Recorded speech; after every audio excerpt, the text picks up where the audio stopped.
Her best friend, who had been missing for 5 years, suddenly called Song-ah to announce that she was coming back. However, the boyfriend sitting next to Song-ah had a very strange expression on his face. He then used work as an excuse to refuse to go with her to pick up the friend. As soon as they met, the naive Song-ah hugged the friend she grew up with, thinking she was dreaming. When they sat down, she couldn't help but exclaim that her friend seemed to have turned into a different person, with an aura completely unlike before. The two chatted happily until the topic of marriage came up. The other woman reluctantly forced a smile. Immediately after, she went to the restroom, inwardly cursing Song-ah for trying to snatch everything from her, thinking, "That is my man." Hearing the news that Se-na had returned to the country, Gun-woo sat in a daze in his office. He opened his drawer to look again at the keepsake photo of the two of them. Many years had passed, but he still couldn't forget her. The two girls went to a bar to continue catching up. Taking advantage of the moment, Song-ah stepped away. That woman secretly took her friend's phone and quickly sent a text message. The scheming girl kept staring at the bar entrance, while Song-ah, who was slightly tipsy, intended to go to the restroom to wash her face and sober up. The person she longed for day and night finally arrived. Se-na was convinced that her ex-boyfriend still had feelings for her. Although she didn't explain the reason for suddenly going abroad, she kept asking him if he missed her and expressed her deep longing. When Song-ah returned, she was surprised and asked why her boyfriend was there. Se-na quickly changed the subject, complimenting them on what a great couple they were. Song-ah smiled, naively believing that her best friend was sincerely blessing her. When parting ways, she even repeatedly told her boyfriend to take Se-na home safely. Song-ah's mother is a strong career woman. She did not agree to let her little daughter marry an orphan lawyer and always emphasized the importance of social status and marrying within one's class. Song-ah didn't listen, only begging her mother to meet him once before concluding. Unexpectedly, the boyfriend she loved with all her heart had already begun to waver internally. Se-na claimed that she left him years ago because she had no choice. Her mother passed away, and going abroad was her only opportunity to change her life. Gun-woo returned to the chairman's house exhausted. Having lived off their charity since childhood, the chairwoman only wanted him to get married quickly and move out. However, the two tycoon sons treated him like a blood brother and asked him out for a drink. Gun-woo tactfully refused, knowing full well they were not from the same world. Every time he returned here, he felt suffocated and frustrated. What shocked Song-ah was that her best friend was appointed as her direct superior in the marketing department. Yet, when they met yesterday, she didn't mention a word about this. That day, Se-na hid behind a wall to eavesdrop on her best friend's conversation. Knowing Song-ah was about to take her boyfriend to meet her mother, she immediately came up with a sinister plan. Gun-woo was preparing to go to the meeting spot when he received a phone call. The manipulative girl had ordered her cousin to tell a lie. Taking the phone back, Se-na smiled victoriously. Clearly, Gun-woo still hadn't gotten over her. He immediately turned his car around and sped straight to the hospital. Song-ah's mother already disliked the orphan lawyer, and now she was even more dissatisfied. Song-ah tried to explain, suggesting he might have had a sudden emergency. Her mother flew into a rage. She didn't even need to look to know how sincere Gun-woo actually was with her daughter. On the hospital bed, Se-na showed off her acting skills like a professional, appearing lonely and pitiful, acting as if she had no one to rely on but Gun-woo. She cried bitterly, asking if he could stay with her for one night, then turned her face away to reveal a cunning smile. It wasn't until a while later that Gun-woo remembered to call his girlfriend. He lied that his uncle was sick and had to be hospitalized, and that he was in Cheon. However, Se-na was determined to sabotage their relationship. She immediately took out her phone to contact Song-ah. The naive Song-ah didn't hesitate for a second and rushed to the hospital. Gun-woo saw Song-ah first and couldn't help but feel suspicious. As soon as they met, the fake best friend immediately asked, "Did you see anyone on your way in?" The wedge she hoped to drive between them didn't work, and disappointment was clearly written all over her face. The next day, Song-ah took Gun-woo to her mother's office to apologize in person. Her mother wouldn't accept it. First, she didn't like his background. Second, he was a lawyer trained by the chairman, who was her rival. Facing this humiliation, Gun-woo's pride was wounded. He didn't want to hear another word, so he stood up and excused himself. Song-ah was stuck in the middle, feeling extremely awkward. She hurriedly chased after him, hoping Gun-woo wouldn't take her mother's words to heart. Gun-woo just wanted to be alone. This was exactly the outcome Se-na wanted. She wanted to steal everything that belonged to her friend. Pressing her advantage, she whispered in Song-ah's ear, "Isn't it too much of a coincidence that his uncle fell ill and was hospitalized just last night? Could it be that he's deliberately trying to avoid this?" That evening, Gun-woo asked Se-na to meet him at a bar, wanting to know what had happened yesterday. Se-na made excuses, claiming that Song-ah had called her first, and upon hearing a nurse's voice, Song-ah immediately knew she was in the emergency room. Se-na didn't hide it anymore. She admitted that she really wanted them to meet and hoped Gun-woo would come back to her. Gun-woo started to waver internally. He knew full well that he and Song-ah were not from the same world. After he got completely drunk, Se-na called Song-ah to come over. Standing from a distance, Song-ah saw Se-na intentionally waking Gun-woo up, saying ambiguous things like, "I won't bother you anymore from now on." In his dazed state, Gun-woo hugged her. Se-na lied without blinking an eye, claiming that Gun-woo was so drunk he mistook her for Song-ah. Song-ah felt uncomfortable inside, but she couldn't really say anything more about it. Song-ah took all her frustration out on her mother. The widowed mother had no choice but to compromise. She knew that continuing to object would only push her daughter further away. Finally, she nodded and agreed to the marriage. That day, Se-na appeared at the bridal shop wearing a gorgeous dress and even asked Gunwoo if she looked beautiful. Gunwoo was deeply moved. Just then, Song-ah's younger sister appeared, interrupting their intimate moment. Gunwoo quickly improvised, lying that she was trying on a bridesmaid dress, brushing the matter off with just a few words. The couple took sweet wedding photos, while Se-na stood in a corner not far away, staring intently at her best friend and her ex-lover. Taking advantage of the moment the bride went to change clothes, she immediately ran over, pulled Gunwoo into a corner, and without a word, tried to force a kiss on him. Unexpectedly, the door suddenly opened. She was about to explode with anger, but seeing her older sister approaching, the younger sister quickly slammed the door shut. It had been so hard to convince their mother to accept the marriage. She really couldn't bear to hurt her sister, especially since Se-na was their childhood best friend. Afterward, she sought out Se-na and questioned why she would do such a thing. Surprisingly, Se-na arrogantly challenged her, telling her to go ahead and spill everything, to ruin her sister's wedding with her own hands and make Song-ah cry tears of blood. But when asked for the reason, she refused to say. No one knew what she was plotting. Because of this, the younger sister didn't dare act rashly. She couldn't let that despicable person win. As for Gunwoo, he actively sought out his future sister-in-law to explain, insisting that he never had any intention of breaking up and that Se-na had thrown herself at him. But as the saying goes, there's no smoke without fire. The sister-in-law splashed a glass of water right in his face and told him she would be watching him closely and would absolutely not tolerate a second time. Seeing that the couple was unaffected, the scheming woman was so angry that her face twisted in rage. Song-ah wanted to go to Jeju to celebrate her sister's birthday over the weekend. A rich young master who had a secret crush on the sister also found an excuse to tag along. He had even prepared a very elaborate birthday gift. That evening, Gunwoo got down on one knee and officially proposed to Song-ah. Witnessing this scene, the younger sister breathed a sigh of relief. Maybe she had been overly worried. How could a love of over 3 years lose to a first love that only lasted a few months? In the middle of the night, Gunwoo was woken up by a phone call. Se-na chased them all the way to Jeju and even threatened to jump off a bridge. She claimed she had nothing left. Gunwoo's heart softened again, and he immediately drove over to stop her. Se-na cried bitterly, saying that without him, she could no longer find any meaning in life. Gunwoo was caught in a dilemma. He couldn't bear to let go of Song-ah and her privileged background, yet he also couldn't bring himself to abandon Se-na, who shared his humble origins. Just as dawn broke, Hyun-ah, Song-ah's younger sister, got up early for a jog. From a distance, she recognized her future brother-in-law's car. As she got closer, she saw the two of them lying facing each other inside the car. Se-na saw her and immediately got out. Without a shred of shame, she actually shoved Hyun-ah toward the edge of the bridge.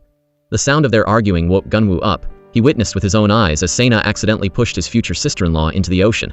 The culprit was trembling with fear. The first thing Gunwoo thought of wasn't saving the girl, but rather that he absolutely could not let Song-ah find out. Otherwise, how would he explain this? He quickly dropped Se-na off at an intersection, then returned to the villa, pretending as if nothing had happened. No one knew where he had been all night. Shortly after, the older sister discovered that her younger sister was missing. The three of them went out together to search. Kang Mo saw the lawyer who was staying at his house and recognized Song-ah, whom he had met once before. When they approached the scene of the accident, Gunwoo tried to pull Song-ah away, but Kang Mo drove up at that moment. When Song-ah discovered her sister's phone by the bridge railing, she immediately panicked. She screamed and cried hysterically, almost losing her mind. Kang Mo hurriedly held her back, while her fiancé stood behind them, frozen like a statue with a look of panic on his face. The Jeju police were quickly mobilized, scouring the surrounding waters. After escaping back to Seoul, the culprit paced back and forth anxiously. Desperate to know if the victim was dead or alive, she called her best friend. The naive and defenseless Song-ah told her everything while crying. Searching late into the night yielded no clues, and the police did not rule out the possibility that the victim had committed suicide. The mother, unable to withstand the shock, collapsed to the ground sobbing. Se-na took advantage of the chaos to get close to Song-ah, pretending to be concerned about her sister. After searching until dawn, the group returned to the villa. Se-na signaled Gunwoo, urging him to open the car door quickly. She said she thought she had left her scarf in his car. They whispered to each other, intending to get rid of it, but the police saw everything. Unfortunately, due to the distance, they couldn't clearly hear what the two were saying. Immediately after, the police secretly followed Se-na and witnessed her burning a scarf, which aroused their suspicions. They returned to the villa and called each person into a room for private questioning. When it was Se-na's turn, the police asked about the bandage on her neck and how she had been injured. Se-na lied and said it was a cat scratch. The police said nothing and silently took notes. Kang Mo advised his younger brother to return to Seoul with him and not get involved in another family's business, but his brother refused. He liked Hyuna and had originally planned to confess his feelings to her that day. After several days of searching, there was still no progress. That day, a taxi driver saw a missing person flyer near the bridge and immediately recognized the person in the photo. On the day of the incident, that girl had almost knocked over his bowl of noodles. Since he could receive a reward for providing clues, the police asked him to try and remember if anyone suspicious had appeared that day. The driver suddenly remembered that right after that, he had driven a woman back to Seoul. She seemed to be in a great hurry and was even willing to pay double the fare. The police requested the footage from his dashboard camera. A familiar figure appeared in the video. Se-na was by Song-ah's side, hypocritically comforting her, when she suddenly received a call from the police station. Hearing that they had found a witness, Se-na tried to remain calm, made up an excuse, and hurriedly left. The next day, the police personally came to the house and speculated that the missing person had likely met a grim fate. They produced a pair of sneakers found in the nearby area. The three family members could not accept the truth. Song-ah was in agony, blaming herself. She felt she shouldn't have chosen Jeju for the birthday celebration. Gunwoo deliberately concealed the truth. He absolutely could not let Song-ah find out that he had been with Se-na on that fateful night. Meanwhile, the chairman flew into a rage. Kang Min hadn't shown up at the company for days. He immediately called his eldest son, ordering him to drag his younger brother back at once. Kang Mo went to the beach and ran into Song-ah, who was deep in grief, missing her sister. Suddenly, the police found a suicide note in Hyuna's room. Song-ah recognized her sister's handwriting and truly believed that she had taken her own life. Tears streamed down her face uncontrollably. She could never have imagined that the fiancé she loved with all her heart was also involved in this tragedy. The wicked couple had spent a large sum of money to bribe the police officer, forging that suicide note so perfectly that it looked real. The mother decided to accept reality and bid farewell to her youngest daughter. She believed she had pushed her too hard, forcing the girl to always overwork herself for the sake of power and status. Although her heart felt like it was being cut open, perhaps this was a release for Hyuna. Song-ah was devastated. She often startled awake in the middle of the night, feeling as if her sister had never left, and was still lying lazily on her bed, refusing to leave. The rich heir Kang Min, who secretly loved Hyuna, was also living in agony day by day. Wanting to comfort him, Song-ah gave him her sister's diary. It turned out that Hyuna had held feelings for him for a long time. Kang Min burst into tears. How many times had he wanted to hold her hand, to embrace her? He had even secretly prepared a ring to confess his love. He collapsed to the ground, wailing in despair. Love had blossomed like the wind, but even though the wind had stopped, the pain in his heart could not be soothed. Watching her final video, he still couldn't believe she would choose to end her own life. Song-ah didn't believe it either. Could someone have pushed her into the sea? Song-ah wanted to go to Jeju to find clues, but Kang Min stopped her. He suspected the culprit might know him. Later, Kang Min went to the crime scene alone, searching along the resort villa area. Heaven did not disappoint him. He found a fragment of a partially burnt blue scarf. This was the birthday gift he had given Hyuna. How could she possibly burn it herself? Unfortunately, the police officer and the culprit were in cahoots. Seeing the officer being evasive, Kang Min couldn't take it anymore and threatened to sue him for negligence. The gambling-addicted police officer immediately contacted Se-na, planning to use this opportunity to blackmail her for more money. As soon as they met, he pulled out his phone to let her enjoy the video of the burning scarf. As for the mother, she took out a photo of her late husband. Hyuna's death had a huge impact on her. She realized she couldn't just think about revenge. She had to ensure her remaining children's happiness. Therefore, she decided to let Song-ah proceed with the wedding as planned. Having to get married under these circumstances, Song-ah was extremely conflicted.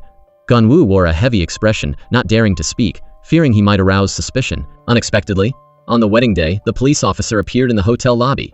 Gunwoo panicked and hurriedly dragged him into a corner to find out who had tipped him off. Even at this stage, Se-na still wanted to stop them from getting married. Gunwoo immediately rushed into the waiting room, making up a random excuse to take the bride outside. Before he could even question her, Se-na voluntarily admitted it, saying that she had been constantly threatened by the police officer recently.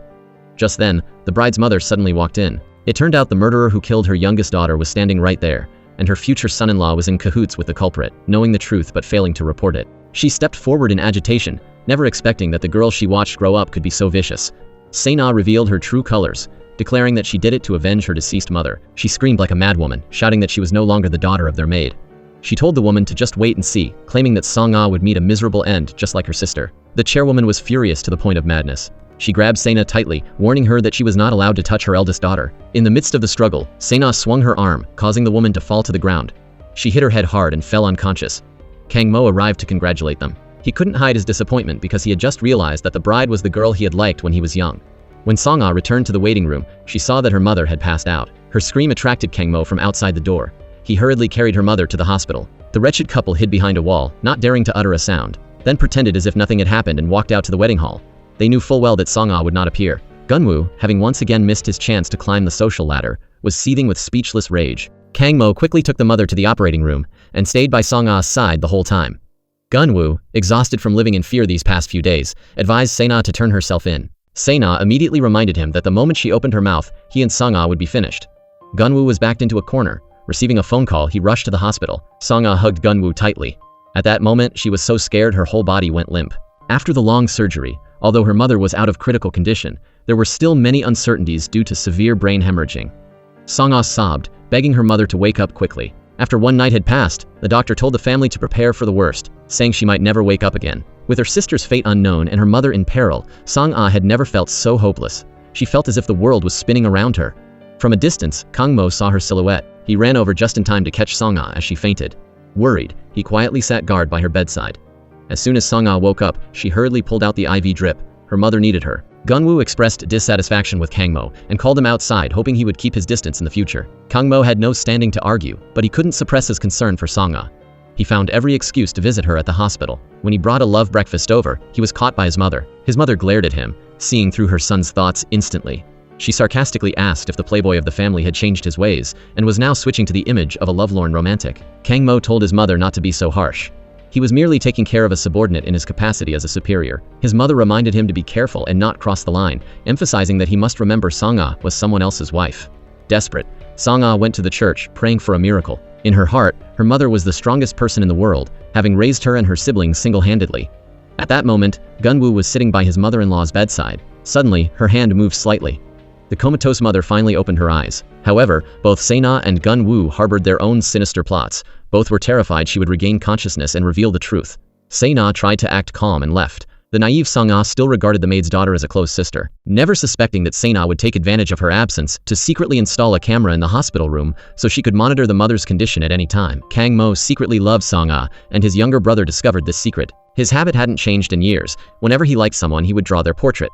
Kang-mo quickly made an excuse, claiming it was just because he was bored lately. That day, Song-ah took some time to bring documents to the department head and accidentally saw a portrait of herself. Just as Kang-mo walked in, she hurriedly hid the drawing behind her back, but this action only made her more curious. She snatched the drawing from his hand, plunging both of them into an extremely awkward situation.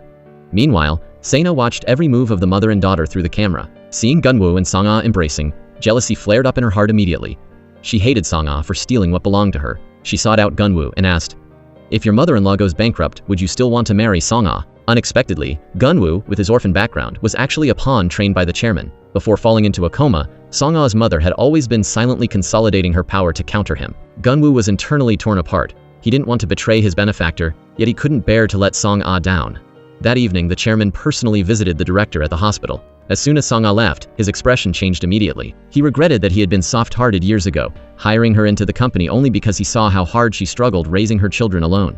Se-na accidentally overheard the chairman's secret. She smugly thought to herself that, thanks to the chairwoman, she now had another big tree to lean on. Provoked repeatedly by her enemy, the chairwoman's body suddenly reacted, and she began to convulse uncontrollably. Just as everyone was panicking, Song-ah and Kang-mo walked in. After examining her, the doctor said this was a good sign, and that the patient was gradually regaining consciousness. Se-na was so scared she didn't dare breathe heavily. Kang-mo immediately reported the good news to the family. Se-na hated the chairwoman to the core. If she hadn't suddenly turned hostile years ago and insisted on kicking Se-na and her mother out, her mother wouldn't have died in resentment, unable to even have a funeral because creditors came to crash it. Every time she remembered the past, she ground her teeth in hatred.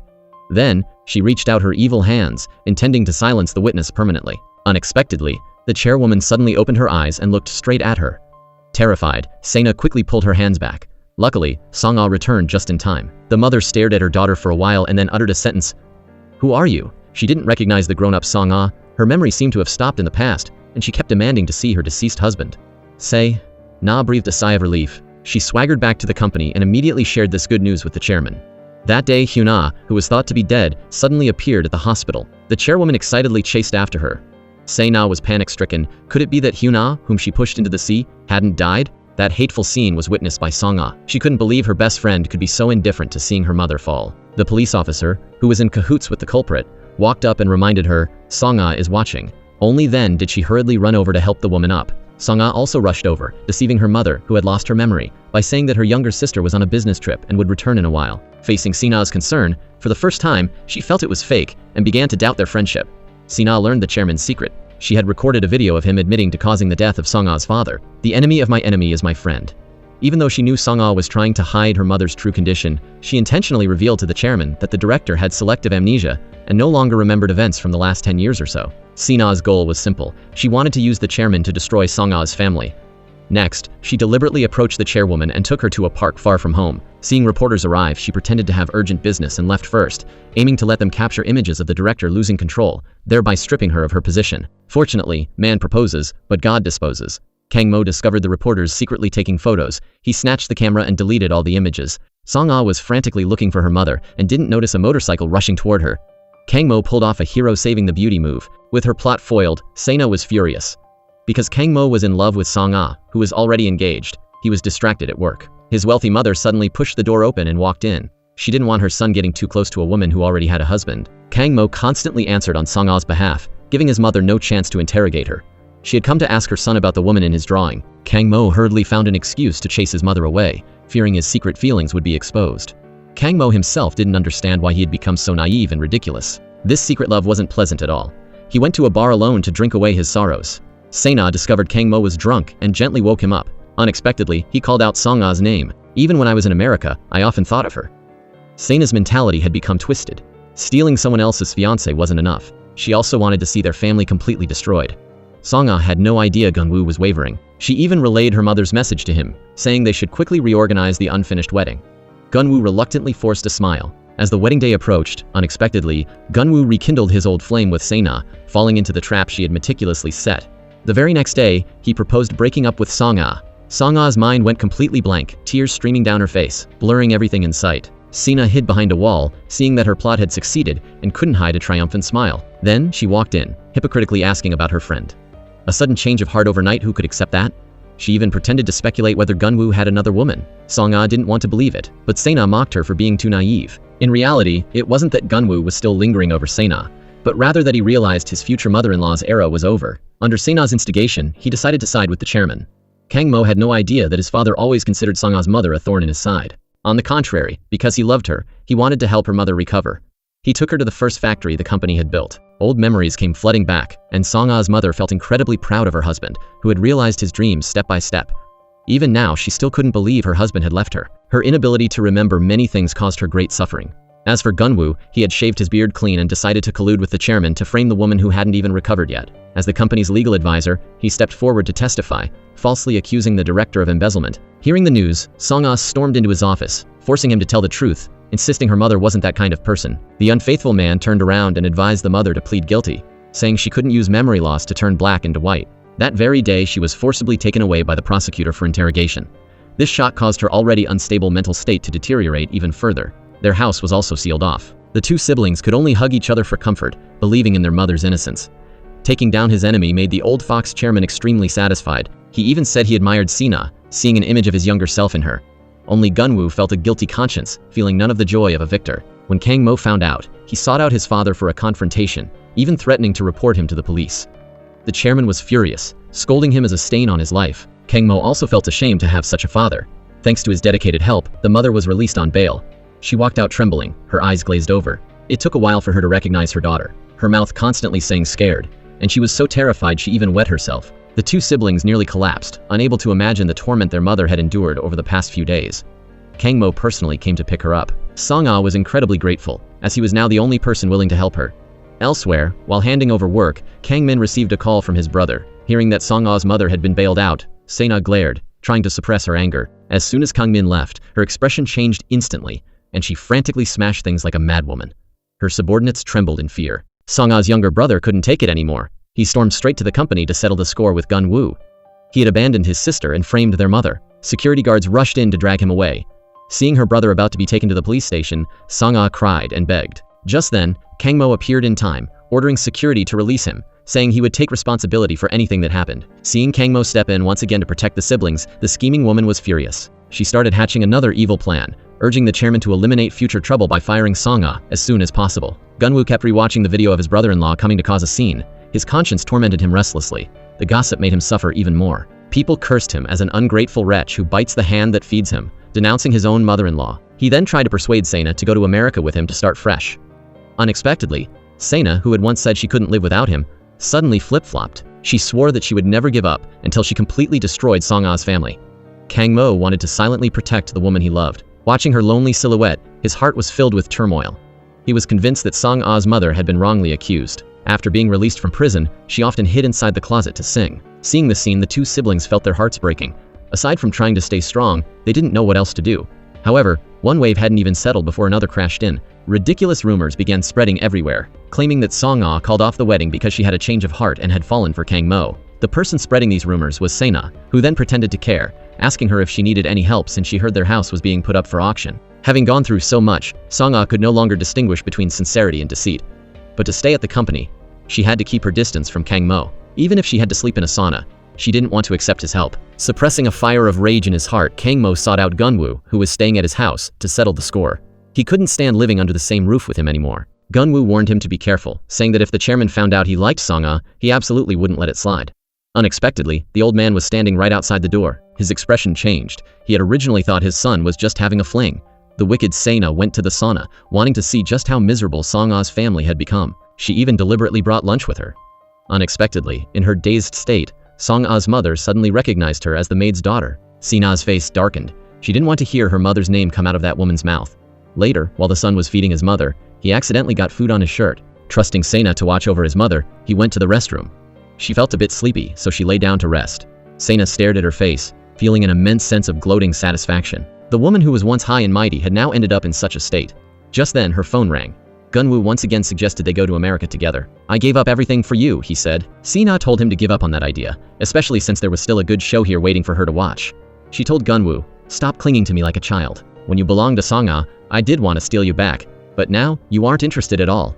Unexpectedly, Song-ah was standing right behind her and heard everything. Finally, Song-ah realized that it was Se-na who had snatched him away and ruined her marriage. Her secret was exposed, but Se-na didn't panic at all. Instead, she twisted the truth, claiming that Gunwoo was the one who kept clinging to her. "Anyway, don't blame the innocent," she sneered. She completely disregarded Song-ah. "What power do you have now to fight against me?"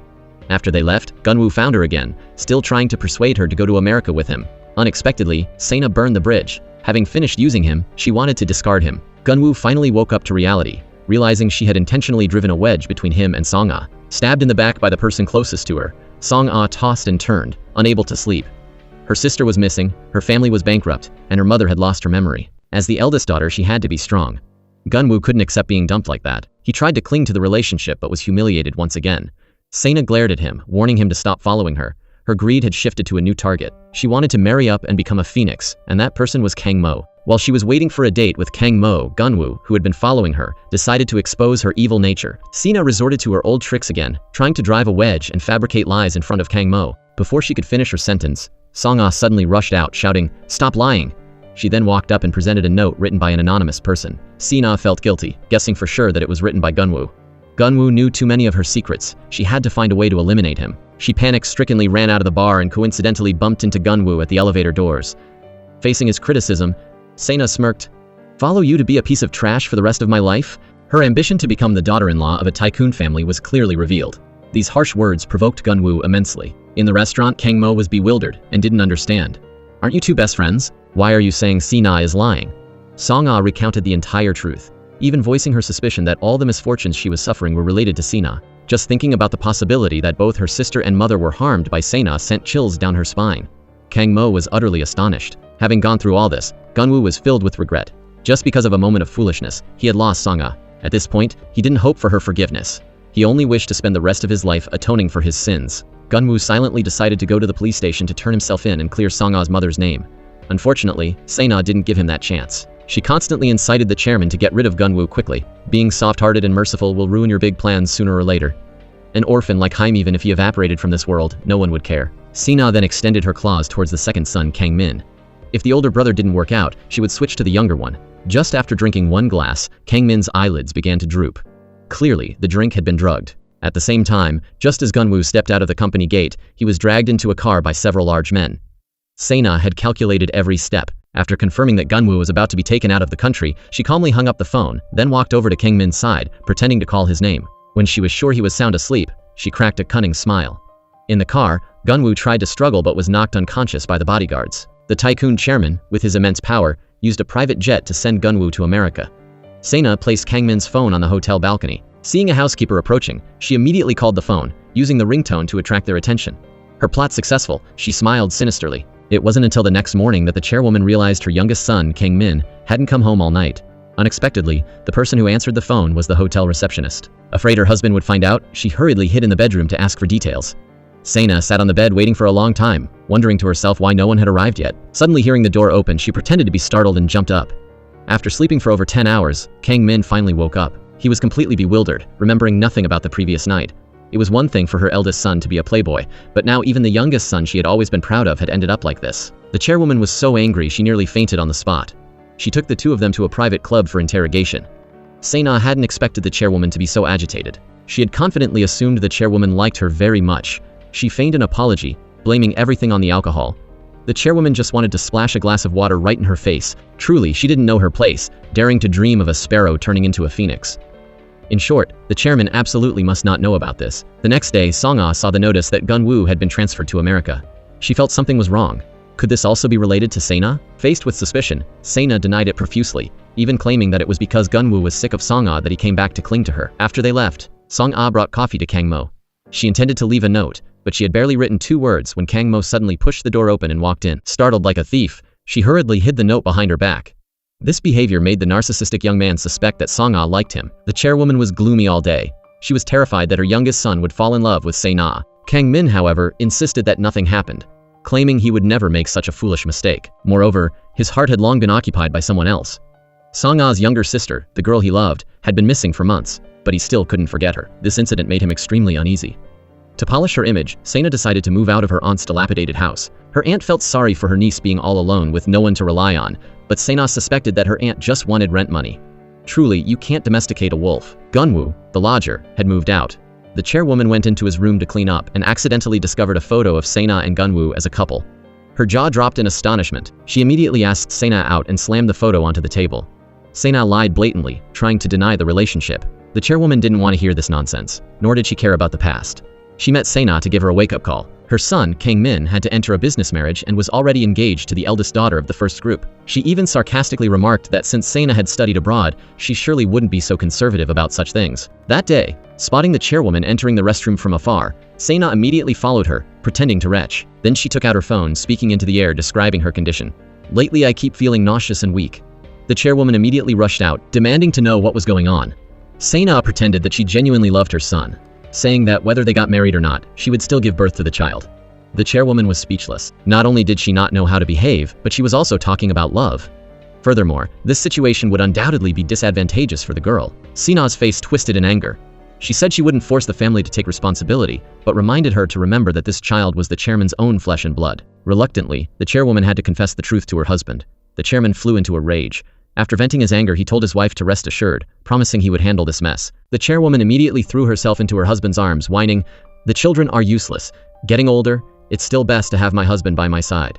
The next day, the chairwoman showed up uninvited, ordering Se-na to accompany her to a place so she could confirm with her own eyes whether she was really pregnant. As soon as they entered the maternity hospital, Se-na panicked. Just when she didn't know what to do, her aunt called. Clutching at straws, she pretended to have urgent business at the company that needed immediate handling. She was just about to turn and run when the chairwoman pulled her back. "If you run now, then the pregnancy is 100% a lie." She could only leave it to fate. Unexpectedly, Se-na really was pregnant, but only she knew who the father of the child was. "Thank you for the gift Gun-woo gave me." The chairwoman was sick with anger.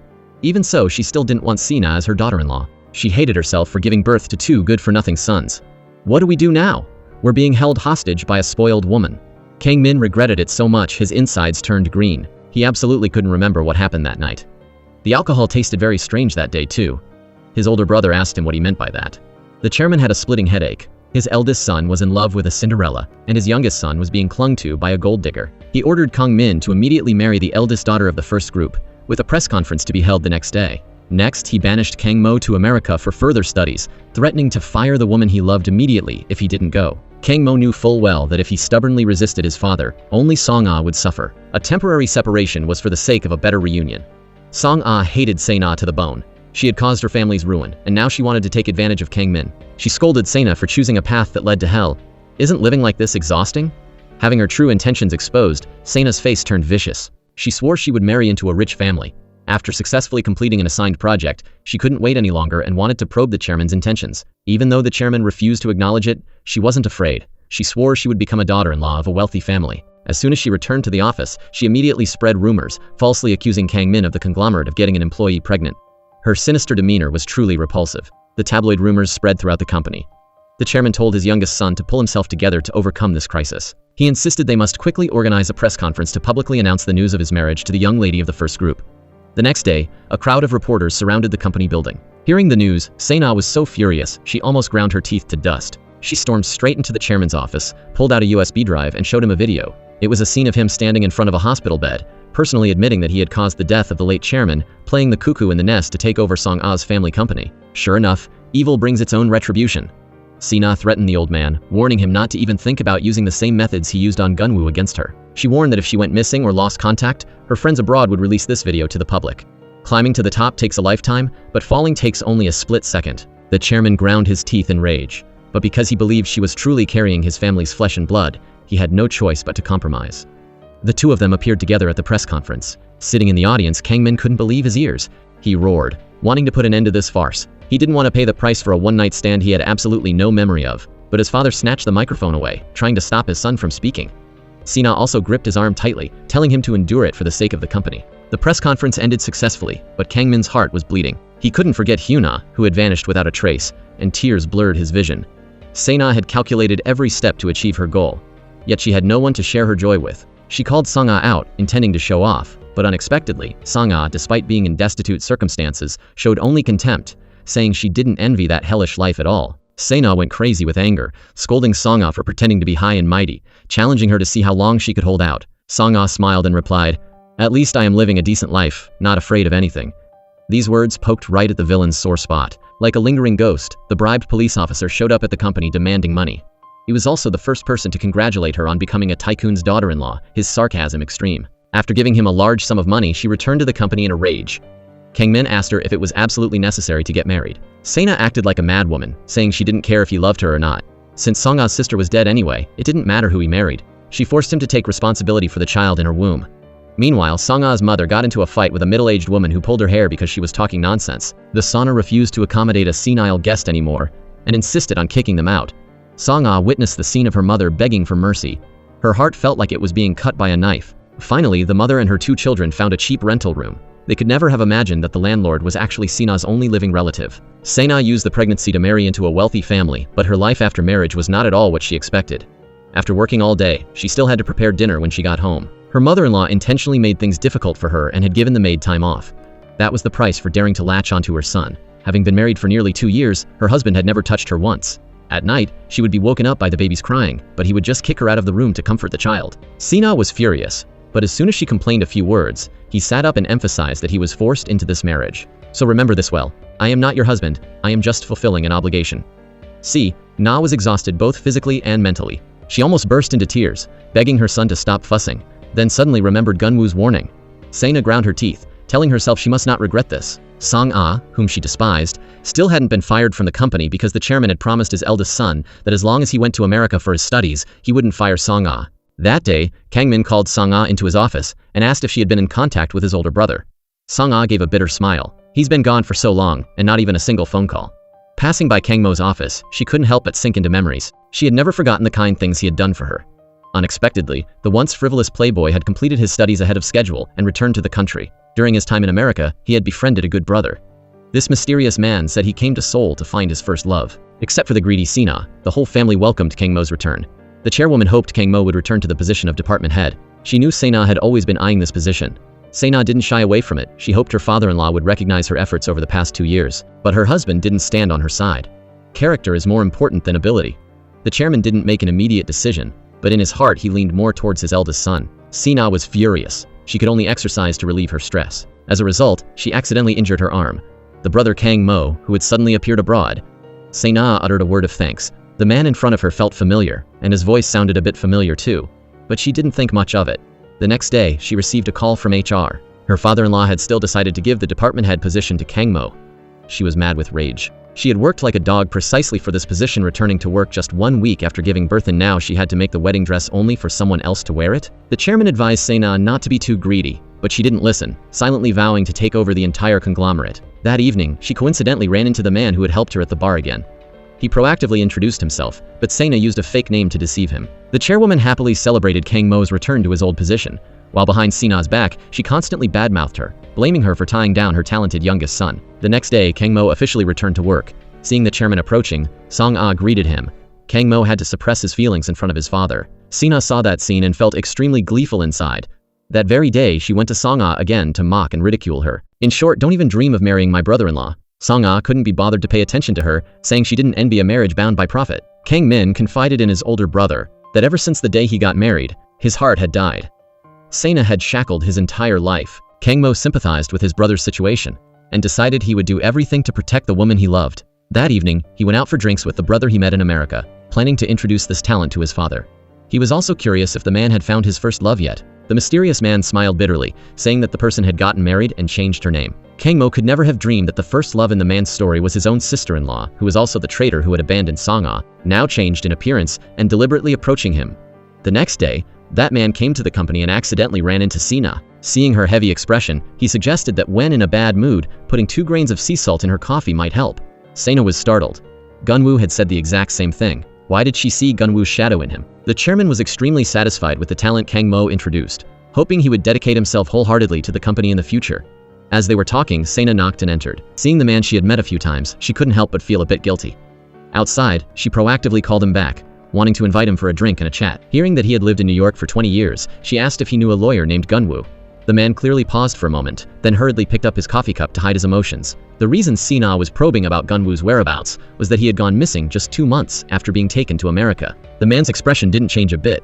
He sat silently watching her perform her act. Then he changed the subject, asking the chairman's daughter-in-law why she was interested in such an ordinary employee and if she could share the reason. Se-na lied, saying it was due to a work-related issue. The chairwoman was unhappy that Se-na buried herself in work at the company all day. She wanted her to come home and take care of the child. But how could Se-na be content with that? She had struggled so hard to climb to her current position. Yet, no one stood on her side. The chairman told the mother-in-law and daughter-in-law to negotiate between themselves. Already angry, Se-na was then reminded by Kang Mo that he would always be watching her, warning her not to rely on her status to make things difficult for innocent people. The underlying meaning in his words was understood without needing to be spoken.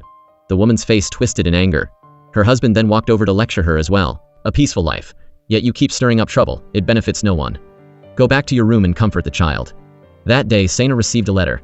The sender's name was Hyuna, the person she had caused the death of. Comparing it with the handwriting she had once imitated, she determined she wasn't mistaken. Terrified, her hair standing on end, she hurriedly rushed out. Se-na looked at Song-ah, suspecting she was playing tricks. Unexpectedly, when she returned home that evening, another letter arrived. She immediately hid in the bedroom to open it. Hyuna, whom she had personally pushed into the sea, had proactively sent an invitation. Saturday, 9 p.m., at the suburban park. Se-na went to the meeting spot as scheduled. While anxious and uneasy, she saw a familiar figure. What on earth was going on? After exchanging words, she found out that Song-ah had also received a letter from her sister. Could it be that she was still alive? When Song-ah called out Hyuna's name, the mysterious man called. Se-na snatched the phone to call back, but the other party had turned off their device. Furiously, she threw Song-ah's phone straight onto the ground. Her panicked expression made Song-ah suspicious. Her sister's death was definitely related to her. Having her dark secret hit upon, Se-na kept backing away. In a moment of desperation, she pretended to have a stomachache, screaming for an ambulance. Song-ah wouldn't be fooled again. Even if Se-na died right in front of her, she wouldn't soften her heart. Seeing this, Se-na immediately dropped the act. She glared and shouted, "Get evidence before you speak nonsense. Otherwise, I'll sue you for defamation." The louder she screamed, the more panic she felt inside. She could never have dreamed that this was a trap set by Gunwoo. He had changed his appearance precisely to take revenge on Se-na. Se-na really wanted to recruit the talent the chairman had his eye on, and at the same time, wanted him to help investigate Gunwoo, who had gone missing abroad. 3 days later, he called, lying that he had found the person.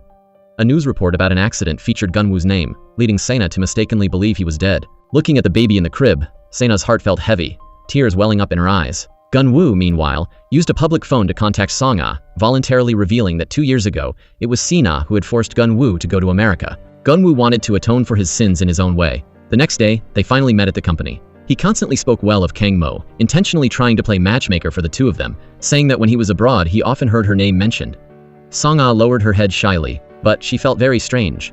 Clearly, it was their first meeting, so why did she feel like she had known him for a very long time, and his voice sounded a bit familiar too. In the days that followed, Gunwoo tried to make Se-na fall in love with him again.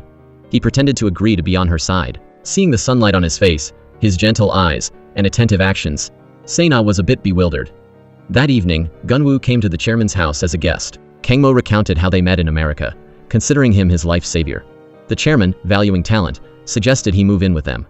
Gunwoo hesitated for a moment but then agreed. Se-na was extremely shocked to hear the news, even a bit flustered. Married for 2 years, her husband had never touched her once. No matter how hard she tried to seduce him, he remained unmoved. The attentive actions of this man were exactly like Gunwoo's, the man she had caused the death of.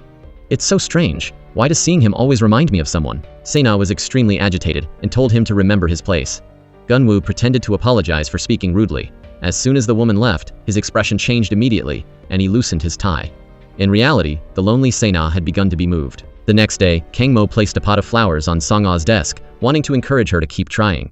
Unexpectedly, Se-na saw him leaving. Wanting to prevent Kang Mo and Song-ah from getting together, she brazenly threw the pot of flowers into the trash can. To drive this thorn in her side out of the company, she assigned Song-ah heavy labor every day. Song-ah was like a cockroach that couldn't be beaten, fighting alone for the sake of her family. The landlady saw everything. Living together morning and night for 2 years, she had long considered their family as her own kin. Everyone gathered to celebrate Song-ah's mother's birthday. Just as the candles were blown out, her niece, who had lost contact for a long time, suddenly appeared. She was extremely surprised to see Song-ah and her family living there. She screamed in agitation, questioning her aunt if she knew who they were. The more she spoke, the more agitated she became, causing the amnesiac chairwoman to tremble in fear. Song-ah told her brother to quickly take their mother into the room. Se-na wouldn't let it go, continuing to scream like a madwoman. Song-ah couldn't take it anymore and slapped Se-na. Just as Se-na was about to hit back, her aunt grabbed her hand tightly. "This is my house. It's not your place to boss people around. I've had enough of your rotten attitude." Although she didn't know what grudge existed between the two, to her, the chairwoman was like a biological sister, both gentle and kind-hearted. Se-na was furious, insisting that Song-ah's mother had caused her own mother's death. The aunt was astonished. How could the sister she trusted be so cruel? She then asked if it was true that years ago she had kicked Se-na and her mother out, causing her sister to die in resentment. But the chairwoman denied it, saying no such thing happened, as she no longer remembered ever chasing them away. Looking at her sister's memorial photo, the aunt's heart was heavy. From what she knew, Song-ah's mother didn't seem like such a heartless person at all. Compared to her niece, whose mouth was full of lies, and who had an extreme personality, she would rather believe the chairwoman's words. That day, while washing his hands, Kang Mo saw a cleaner holding the flower pot he had given Song-ah. Upon asking, he found out it had been picked up from Se-na's office. He was incredibly angry and intended to confront Se-na, but accidentally saw Song-ah arguing with her. Only then did he realize Se-na had constantly been finding ways to make things difficult for Song-ah. Se-na, lonely and helpless, desperately wanted to find someone to lean on. Gunwoo, playing the role of an avenger, approached her step by step, caring for her with no shortage of tenderness. Se-na stroked the hair he had just touched, gradually falling into the sweet trap. After careful consideration, the aunt decided not to kick Song-ah's family out. She believed in what her own eyes saw, a good sister and well-behaved children. That day, Se-na intentionally made things difficult for Song-ah, ordering her to clean a client's shoes. Just as she squatted down, a voice stopped her. Kang Mo warned Se-na not to mix personal feelings with work. Se-na ground her teeth in hatred. As soon as she got home, she tattled to her father-in-law, saying that Kang Mo almost offended a client to protect Song-ah. The chairman flew into a rage. His biggest fear was Kang Mo getting involved with that woman. The chairwoman defended Kang Mo with all her might, then unleashed all her anger on Se-na. The more she looked at her, the more she despised her. Even during meals, she wouldn't leave her alone, snatching whatever food Se-na tried to pick up. Se-na justified herself by claiming she was merely reporting the truth about the company's situation. Her mother-in-law immediately stood up and warned, "Don't play tricks in front of me." Se-na tried to suppress her anger. This was the marriage she had used every trick in the book to obtain. After a few drinks, she called Song-ah, asking if her family could leave Korea forever. Song-ah mocked her. "Is that how Gunwoo was sent away by you too?" Se-na was furious. Gunwoo, in his new appearance, immediately appeared in front of her, once again expressing his feelings, saying he wanted to silently protect her. The lonely Se-na finally dropped her guard, falling into her ex-lover's tender trap. Song-ah, meanwhile, intentionally avoided Kang Mo's affection. She wasn't in the mood for romance either. Kang Mo didn't ask for reciprocation. He only hoped that when she felt tired, she could lean on him. Song-ah stubbornly said she didn't need it, repeatedly rejecting his sincere feelings. But how could Se-na let her off so easily? She invited a difficult client to the office. Waiting for Song-ah to return with coffee, she deliberately tripped her, causing her to fall flat. The coffee spilled all over the client, who angrily scolded her profusely. Se-na smirked triumphantly, gloating inside. She immediately went to that man's office to share her joy. "It's a pity you didn't see how miserably Song-ah was scolded today." Gunwoo ground his teeth, putting on an act. He hated himself for being so blind years ago, abandoning Song-ah for a woman like this. In his heart, he cursed her 10,000 times, but on the outside, he still had to grin. "The day will come when I make Se-na cry tears of blood." As soon as he turned away, he recounted today's events to Kang Mo. Kang Mo was heartbroken. He asked Song-ah to meet him on the company rooftop to talk. "From now on, I won't allow you to push me away anymore, nor will I allow you to pretend to be strong. In short, I won't stand by and watch anymore. Don't let one betrayal make you stop believing in everyone." Se-na also went up to the rooftop, just as Kang Mo was hoping Song-ah could trust and rely on him. Facing his deep confession, Song-ah couldn't hold back her tears. Kang Mo pulled her into an embrace, and this time, Song-ah didn't refuse. Se-na almost collapsed. She absolutely would not accept Song-ah becoming her sister-in-law. Just as she was about to rush over, a hand held her back and pulled her away. When she returned, intending to settle the score with Song-ah, her mother-in-law called, saying her child was sick. She hurriedly ran home, only to be told that the baby was fine and sleeping. She suspected her mother-in-law was intentionally picking a fight. complained a few words, and then turned to leave. As soon as Se-na left, Song-ah's mother walked out of the bedroom. It turned out the chairwoman, sympathizing with her situation, had secretly hired her to work at the house. Nominally a maid, in reality, she didn't have to do anything. Having known each other for decades, they were as close as biological sisters.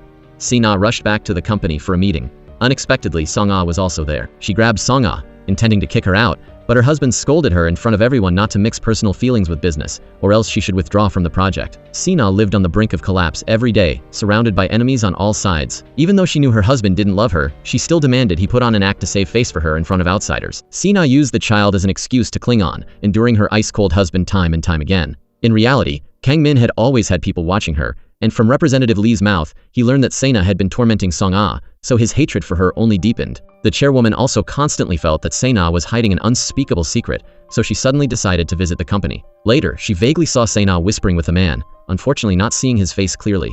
Not wanting to waste words, she stormed straight into the office and snatched the phone. Se-na struggled fiercely. "If you haven't done anything shady, why are you so afraid?" Already angry, she was interrupted when Representative Lee walked in, announcing that the company had approved Song-ah's proposal and would be filming a TV program. She stormed off in anger. The landlady and her daughter cheered for Song-ah together, believing she would definitely make it big. Just as everyone expected, the new product was a resounding success. Seeing her daughter on TV, the mother was incredibly proud. The chairman was equally happy. Only Se-na smiled like she was crying, and her mother-in-law even rubbed salt in her wounds. Sensing danger, Se-na decided to keep her distance from Gunwoo. It had been incredibly difficult to get to where she was today, and she absolutely could not let a minor slip-up ruin everything. Gunwoo, playing the role of a lovesick admirer, said he would stay right there and silently wait for her. Se-na told him to give up on that naive way of thinking, stating that she never regretted a decision once made, and that what she hated most was being bothered. Gunwoo watched her leave with a cold gaze. Lately, for some reason, Song-ah's mother has been constantly feeling headaches. The landlady casually remarked, "Maybe her memory is coming back? That's how it always plays out on TV."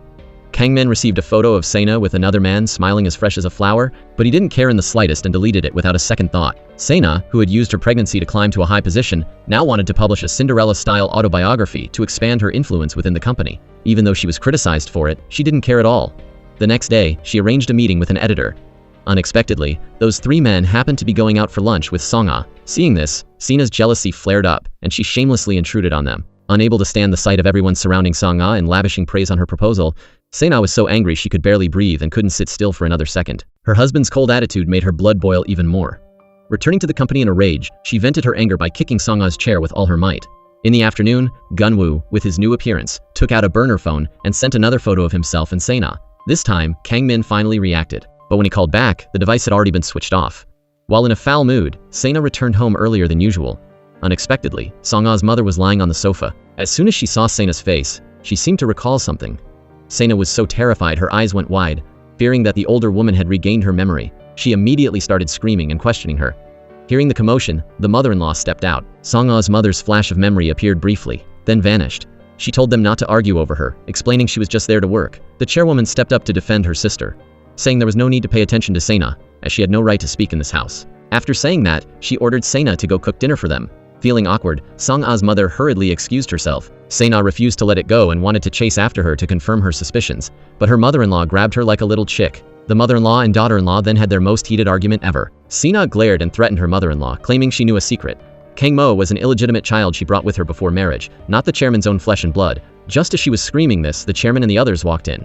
The chairwoman immediately burst into a mess of tears and snot, listing Se-na's offenses. The chairman couldn't tolerate his wife being bullied, so he ordered Se-na to be kicked out of the house. Se-na wasn't afraid at all. She assumed that since she held her father-in-law's secret, he wouldn't dare do anything to her. Unexpectedly, out of love for his wife, the old man would rather let everything be exposed than show mercy. Panicked, Se-na knelt on the floor, crying and apologizing, begging her parents-in-law to consider their grandson and forgive her this one time, promising she wouldn't dare do it again. Gunwoo had been sitting on the stairs, eavesdropping on everything.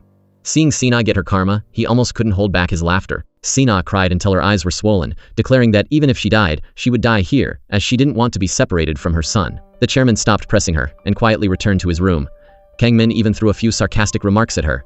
Kang Mo didn't know what had happened at home. Upon returning, he heard crying coming from the bedroom. The chairwoman had thrown used tissues all over the floor. She thanked her husband for standing by her side. As the chairman wiped away his wife's tears, he soothed her, telling her to stop crying. Se-na's jaw dropped in shock. Hyuna, the person she had personally killed, suddenly appeared in front of her. She jolted up, unable to believe her eyes. Hyuna declared, "My family has been completely destroyed by you. You will pay blood with blood." Se-na's voice trembled, yet she remained arrogant. It was so hard to become a daughter-in-law of a wealthy family. No one can drag me down. She grabbed a stick nearby and frantically chased the other person away. It turned out this was just a nightmare. Every day, she lived in fear, terrified that her deeds would be exposed. She constantly had people monitoring Song-ah's mother so that if she regained her memory, Se-na could deal with it immediately. Recently, the mother indeed showed signs of improvement. Occasionally, she recalled a few images, seemingly related to her youngest daughter, and felt an inexplicable sadness in her heart. Song-ah decided to make a doctor's appointment to get her mother checked. This news quickly reached Se-na's ears. Having already committed to the path of evil, she decided to kidnap the mother. The police officer who had taken bribes years ago had been fired due to gambling. Se-na was his only source of money, so he had to cooperate in the kidnapping. Taking advantage of a moment when the mother went out alone, he drugged her with chloroform and shoved her into a car. Se-na stepped on the gas, speeding straight toward the suburbs. After an unknown amount of time, the mother finally woke up. Looking around, she immediately panicked and grabbed the driver's shoulder, asking where he was taking her. Se-na lied that she was taking her to a scenic estate.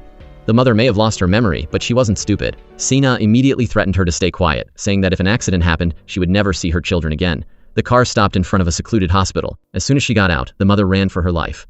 After escaping, she ran to a bridge. Se-na chased closely behind.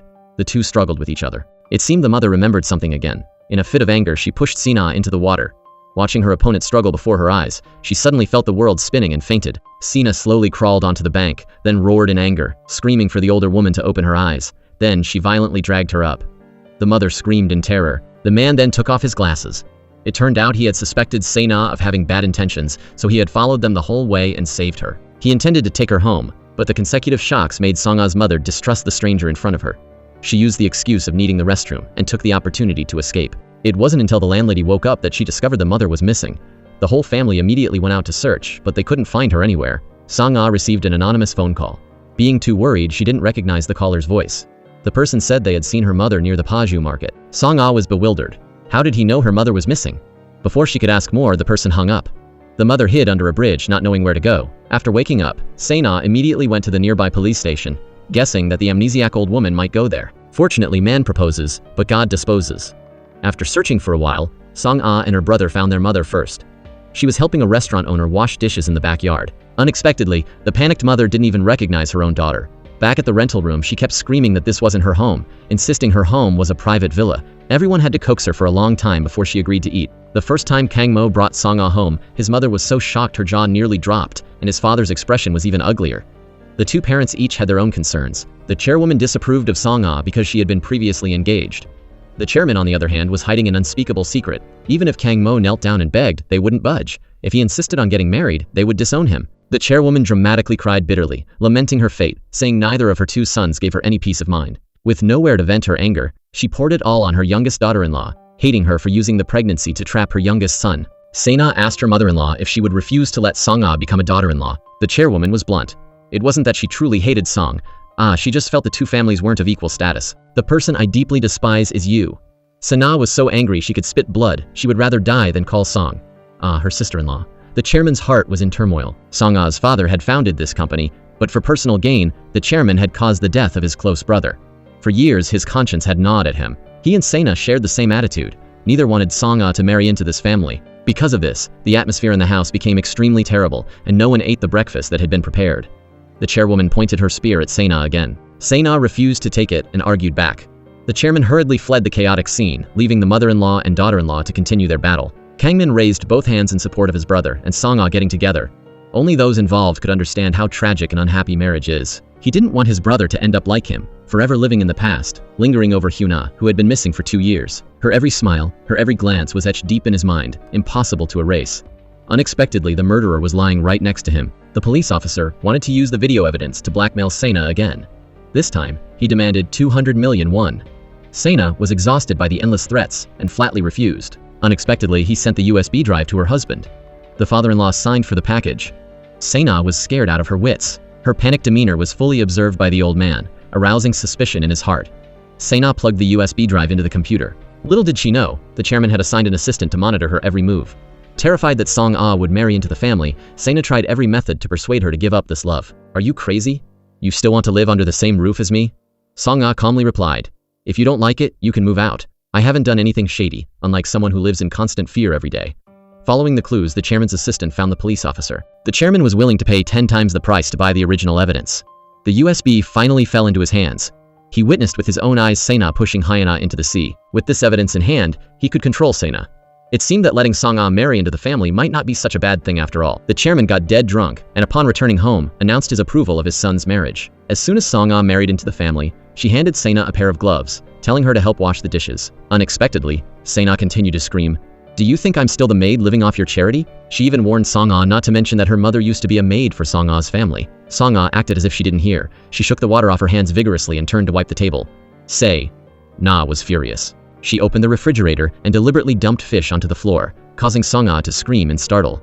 The scream attracted the others. Se-na intended to pretend to be scared too, but seeing her husband's ice-cold gaze, she really couldn't pull off the act. Kang Mo felt sorry for his wife.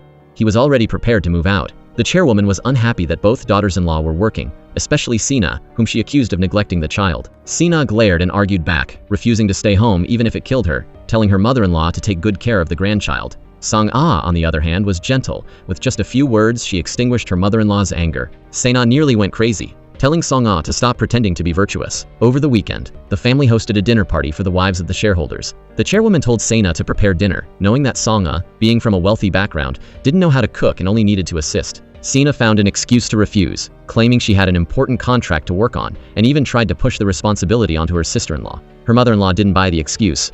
"The company runs fine without you. If you don't want to do it, get out of this house." Se-na wasn't one to obediently listen. She played a dirty trick, secretly ordering food from outside. The shareholders' wives all knew Song-ah, and at the same time felt Se-na looked familiar but couldn't recall where they had met her. After the meal, a gourmet wife immediately recognized which restaurant the spaghetti came from. Facing suspicion, Se-na still argued stubbornly, insisting that she had cooked all the dishes herself. During the argument, another wife discovered the takeout bags that hadn't been thrown away yet. The atmosphere in the room became extremely awkward. The mother-in-law's face turned pale, but Se-na still loudly argued her case. At this point, Se-na had nothing left to lose, so she openly criticized her mother-in-law. Afraid things would get louder, Song-ah hurriedly pulled her away. Everyone praised Song-ah for being well-behaved. After changing clothes, Se-na went downstairs. The chatty wife from earlier finally remembered who she was. Her mother was the maid for Song-ah's family. After the guests left, the father-in-law asked why she had hidden this fact. Se-na felt like she was being skinned alive, nearly collapsing. She acted very aggrieved, saying that one's background isn't something one can choose. She blamed everything on Song-ah, hating that her marrying into the family had turned her life upside down. The only lucky thing was that she and her husband still had a child between them, so at least they could respect each other. But Kang Min bluntly said, "You are the most shameless woman I have ever met." Se-na had no choice but to go to her father-in-law, recounting the reason she hated Song-ah. Years ago, Song-ah's mother had kicked the two of them out of the house, causing her mother to die in resentment. Ironically, the truth the father-in-law knew was completely the opposite. The person I spent my whole life avenging my mother for, unexpectedly, the most ridiculous person turned out to be me. The truth her father-in-law revealed struck like a bolt of lightning. Years ago, her maid mother was kicked out precisely because she had seduced the master of the house. Unexpectedly, Song-ah heard every single word. The master they referred to was Song-ah's father. Se-na was livid, screaming at her father-in-law to stop talking nonsense. She shrieked like a madwoman. Song-ah suppressed her anger and called her outside to talk. It was utterly ironic. Just because of her absurd revenge, Song-ah's entire family had been shattered. Se-na still showed no remorse. "So what if it's true? If your mother hadn't kicked us out years ago, my mother wouldn't have died in resentment." Song-ah told her to shut up. "From now on I won't be soft-hearted anymore. You will pay blood with blood." The villain panicked inwardly but still muttered that she hadn't done anything wrong. Song-ah returned to the rental house to visit her brother and mother. Once, their family lived in a luxurious villa. Now they had come to this. Her mother had lost her memory, and there was no news of her sister. She gently stroked her mother's hair, her heart aching incessantly. The once naive Song-ah had finally understood the wickedness of the human heart. That evening, Song-ah recounted everything to her newlywed husband. Kang Mo was a bit worried about the ill-fated connection between his wife and Se-na, which seemed impossible to sever. He suggested that if things didn't work out, maybe they should move out. But Song-ah refused. The criminal is the one who should be hiding. Living in a daily hell, Se-na could barely sleep at night trying to numb herself with alcohol. Since marrying into the wealthy family, she hadn't had a single day to smile. Her husband looked at her as if she were a plague, avoiding her whenever possible. Already depressed, hearing the happy laughter of the newlyweds made her even more furious inside. Whenever he had time, Kang Mo would give Song-ah a massage. He hugged his wife, promising that no matter what happened, he would always stand by her side. Indeed, a good marriage must be built on the foundation of love. Se-na's fate wasn't so lucky. Her husband sided with an outsider, proactively suggesting a promotion for Song-ah, arguing that her status was now different as the eldest daughter-in-law of the family. Se-na protested agitatedly, claiming this violated company policy. Everyone turned their eyes to Song-ah. She didn't fight for it, yet she worked hard, earning an approving smile from her father-in-law. Se-na's jealousy was clearly visible on her face. her mother-in-law bluntly stated. Truly a young lady from a good family, very well educated by her parents. The love-struck Kang Min was still investigating his white moonlight, who had gone missing, none other than Song-ah's sister. Se-na secretly swapped her sister-in-law's herbal tonic, hoping she would never get pregnant. However, she couldn't bear to throw away the valuable item worth tens of millions, so she hid it deep in her wardrobe, planning to save it for herself. Her mother-in-law was curious why she came home so early today. The wealthy mother treated her two daughters-in-law completely differently. As soon as Song-ah arrived, she urged her to drink the tonic, saying it was prescribed by a famous doctor and was very good for regulating the body. Se-na walked over, watching with her own eyes as Song-ah drank the entire herbal medicine she had swapped. The chairman hung a calligraphy scroll reading, "Harmony in the family brings success in everything in the house," hoping the two young couples would remember this. Song-ah didn't notice anything unusual about the poison and drank it on time every day after work. Se-na mocked her, telling her to remember that her son was the heir to this family. Song-ah didn't want to argue further, knowing you can't get ivory from a dog's mouth. The next morning, she suddenly felt a dull pain in her lower abdomen. Se-na assumed she was faking sickness and only shut up when Kang Mo appeared. Kang Mo hurriedly helped his wife up. The whole family was very concerned about Song-ah. The mother-in-law suspected the stomachache might be due to the tonic. Hearing this, the chairman got angry, telling his wife to stop pressuring their daughter-in-law about having children every day. Se-na stood by, her face full of feigned worry. That day, the mother-in-law went into Se-na's room looking for baby lotion and accidentally found the identical box of tonic. Her heart was shaken to the core. She said nothing and went to the hospital first. Only then did she learn that Song-ah's tonic had been switched, and the ingredients inside had a cooling nature. Her head throbbing with anger, she immediately summoned both daughters-in-law home. The evidence was laid out right before their eyes. It was undeniable. Se-na glared and screamed, blaming Song-ah for picking a fight with her first. Before she could finish her sentence, Song-ah suddenly felt nauseous, wanting to throw up. The mother-in-law was extremely excited. Could it be that she's pregnant? Se-na scoffed, suspecting it was just stomach problems. When you were little, didn't you often get indigestion and fevers? The chairwoman was furious. Hearing this, grabbed Se-na by the hair to teach her a lesson, and after scolding her, wanted to take Song-ah to the hospital for a checkup immediately. Before leaving, Song-ah warned Se-na that if anything happened to her baby because of the switched medicine, she absolutely wouldn't let it slide. Fortunately, the gentle Song-ah really was pregnant. The mother-in-law congratulated her son on the honeymoon baby. Kang Mo jumped up in excitement, repeatedly telling his mother to put his wife on the phone. He couldn't hide his joy, his voice so loud it hurt Song-ah's ears. The wealthy mother was amused. Look at my son's hopeless behavior. Hearing the news, the whole family returned home early. As soon as he saw his wife, Kang Mo rushed over. The chairwoman teased her son. Look at yourself. I'm afraid your laser beam gaze will hurt the pregnant woman. The whole family was overjoyed except for Se-na, who felt uncomfortable inside and reluctantly muttered, "Congratulations, sister-in-law." The father-in-law handed over a large red envelope telling her to buy whatever she wanted. The baby seemed to sense its mother's dissatisfaction and cried incessantly. No one can take away my son's status as the heir. Kang Mo cherished his wife like a treasure, soothing the wounds of Song-ah's past. She was afraid that happiness would slip through her fingers. The next day, the couple went back to her mother's house to celebrate. After a period of recuperation, her mother's mental state had improved significantly. She recognized her eldest daughter and was eager to see her grandchild. She held her son-in-law's hand, hoping the couple would cherish each other until old age. Then, she took Song-ah into the room, where she had already prepared small shoes for the baby. The mother couldn't help but be emotional. In the blink of an eye, her daughter was about to become a mother herself. The couple walked home hand in hand. This was truly what a newlywed couple should look like. The mother-in-law felt sorry for her youngest son, who had never experienced moments like this. Se-na felt terrible inside. She once again asked her husband if he could pretend to treat her a little better in front of the family, as it was truly humiliating. In the morning, the mother-in-law told Song-ah to go upstairs and rest, since she was pregnant. Se-na was resentful, asking why she wasn't treated like that when she was pregnant. Mentioning it only made the mother-in-law angrier. Are the situations the same? You used pregnancy to shackle my son's life. Marrying in here was already your lucky break. Don't push your luck. Se-na continued to argue back. The mother-in-law was exhausted beyond words, wondering why she had let such a woman marry into the family. She was like a dancing clown. No matter what she did, no one cared. During the meal, the father-in-law also constantly picked food for Song-ah. The chairman praised Song-ah for being blessed, pregnant right after marriage, and securing an important contract. Se-na couldn't force a smile. If this continued, even her position as department head would soon be snatched away. Unexpectedly, her husband couldn't take it anymore. He wanted a divorce. He believed Se-na was holding a secret over his father. Otherwise, his father wouldn't have agreed to the marriage years ago. That evening, Se-na saw the divorce papers on the vanity table and demanded to know what her husband meant by this. The man didn't want to waste words, telling her to sign immediately and stop clinging to others like a sticking plaster. Do whatever you want. I won't divorce you even if I die. The fates of the two brothers were completely opposite. Kang Mo knew his wife missed her mother, so he took her to her mother's house to stay for a week. When parting, the two of them lingered, giving each other advice. Kang Min was astonished to discover Hyuna, whom he thought was dead, appearing at the shopping mall. Unable to believe his eyes, he rushed down the escalator. The woman glanced at him once, then turned and walked away, seemingly not recognizing him at all. Kang Min chased after her frantically, but the person he longed for day and night had disappeared from sight. His assistant assumed that Hyuna had passed away 2 years ago, insisting he must have been mistaken. He shouted that he saw her very clearly and couldn't be wrong. Unable to contain his excitement, as soon as he returned to the company, the mother, feeling sorry for her son, tried to use wheedling words to persuade her husband to agree. "While the kids aren't home, let's go out on a date." As soon as he saw his wife pout, he knew what she was scheming. In short, no one is allowed to mention the word divorce. The next day, while no one was home, the old man intended to teach Se-na a lesson about knowing her place. Se-na had one thing she couldn't understand. "Father-in-law, you caused the death of the late chairman, so why did you let his daughter marry into this family?" Unexpectedly, Kang Mo was standing right outside the door and heard the entire conversation. Kang Mo nearly collapsed.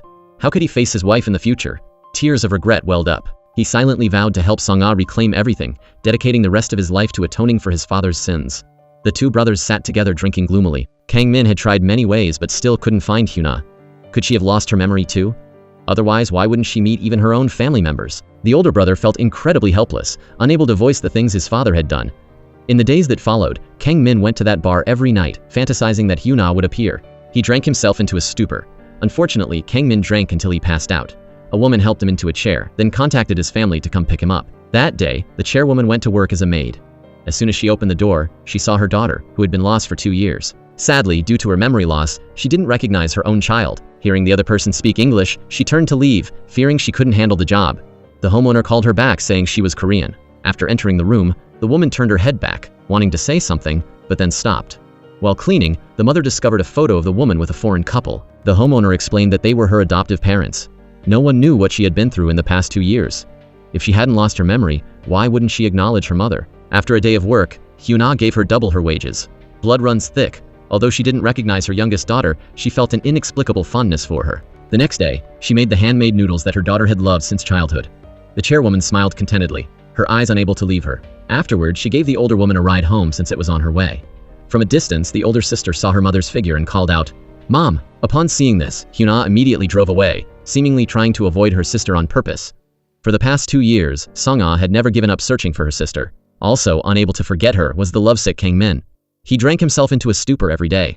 He was convinced that Hyuna was still alive, feeling as if she were always nearby and had never disappeared. Se-na, who was loudly demanding a divorce, couldn't take it anymore and emphasized that Hyuna was dead. Kang Min advised Se-na to stop acting, even suspecting that she was the one who pushed Hyuna into the sea. The truth will come to light sooner or later.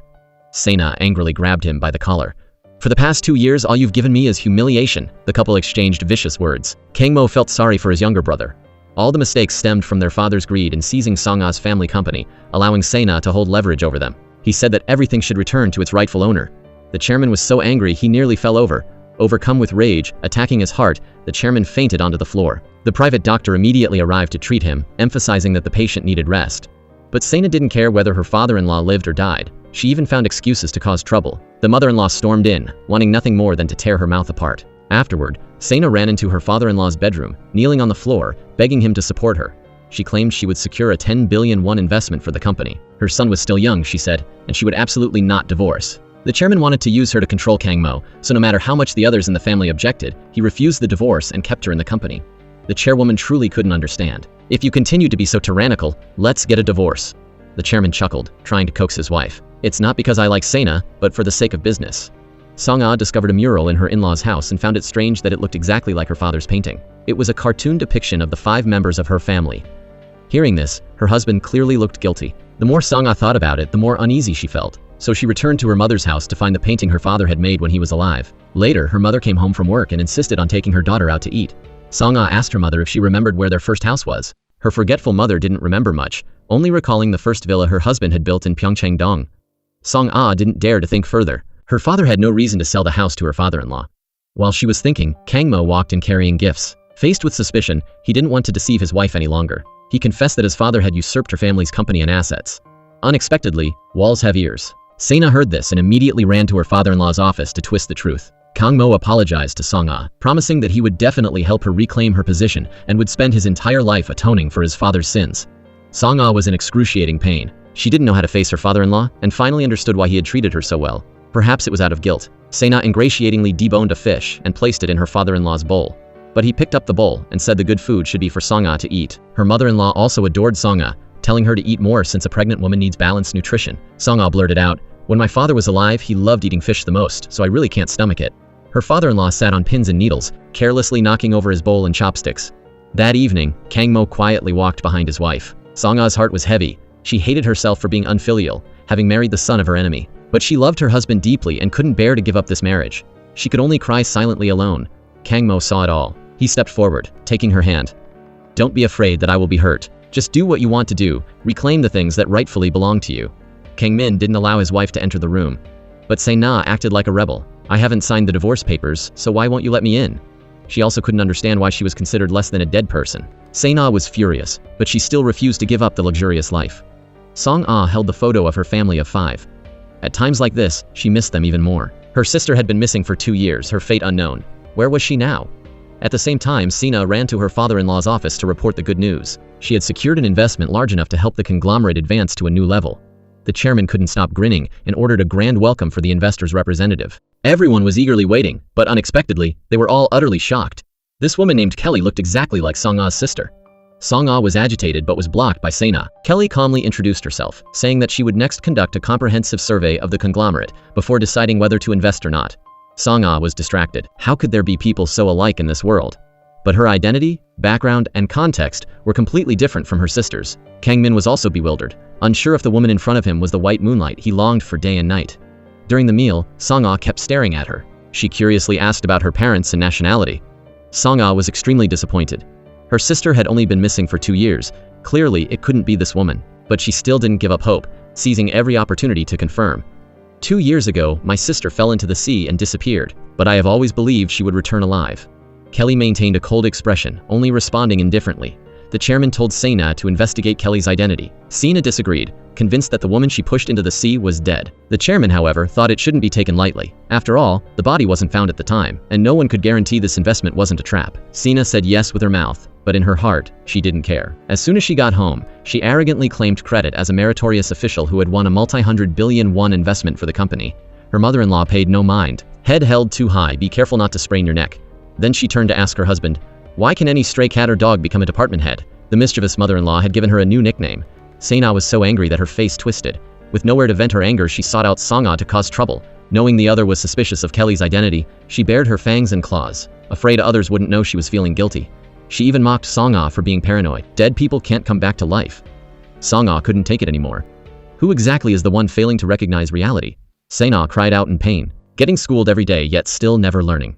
The chairman, who was also guilty of shady deeds, told his wife to take better care of Song-ah's mother and not to spare any expense. The chairwoman started swooning over her husband again, feeling he was super compassionate, patting his butt and praising him profusely. The next day, spotting Kelly entering the company from afar, Kang Min went over to greet her. As a result, he was bumped by someone else, spilling coffee all over her white dress. He hurriedly took off his suit jacket to cover her, then called his secretary to buy a blue dress, size 44, knee length. Kelly paused for a moment, exclaiming that he understood her preferences very well. Kang Min extended his hand, intending to point the way to the office, but clearly, she was very familiar with the company. This made him even more suspicious. He immediately reported this situation to his brother and sister-in-law. All signs indicated that she was indeed Hyun-ah.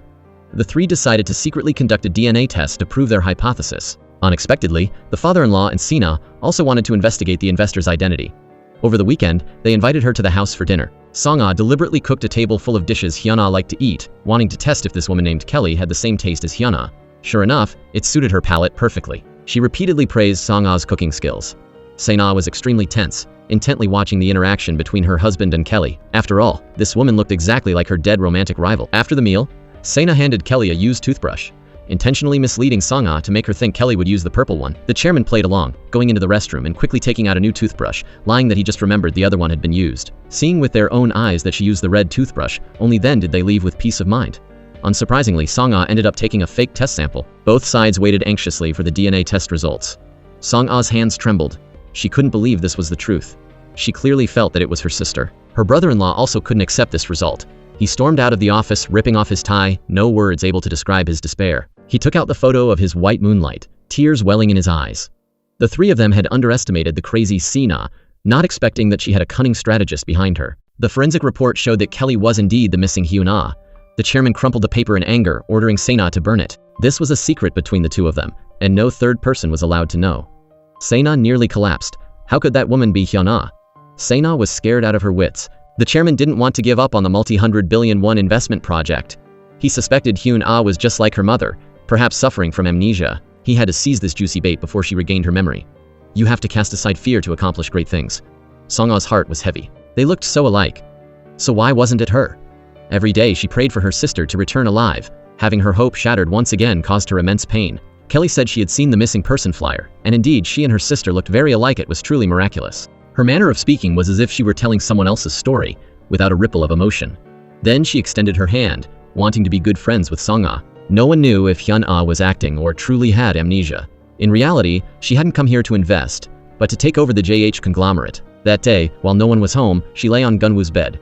He was the only person she could rely on right now. Gunwoo, having undergone plastic surgery, looked at her with disgust, telling her to get up quickly, or it would be trouble if the chairman found out. Se-na called him a coward, then voluntarily brought up the accident at sea that one time. Gunwoo wanted to lead her into confessing her crime herself, so he made an excuse to go out and turned on the recording function on his phone. When he returned, Se-na refused to continue the topic from earlier.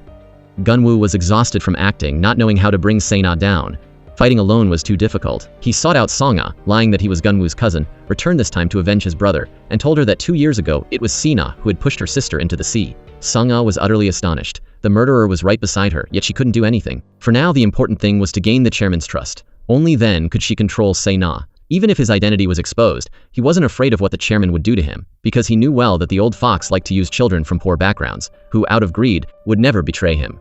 The chairman deliberately arranged for the two daughters-in-law to work in the same office. Se-na was extremely uncomfortable, especially being seated in the corner like a subordinate. Song-ah retorted, "Blame it on the fact that you're the sister-in-law, and I'm the older sister-in-law, so stop talking so much." With nowhere to vent her anger, she wanted to find Gunwoo to complain to. Luckily, he was staying at her in-law's house. While muttering to herself, she suddenly felt a slight headache. Remembering there might be painkillers in the drawer, she accidentally found Gunwoo's photo, with a vow of revenge written on the back. She furiously stormed out, intending to confront him. As soon as she got out, she bumped into Song-ah.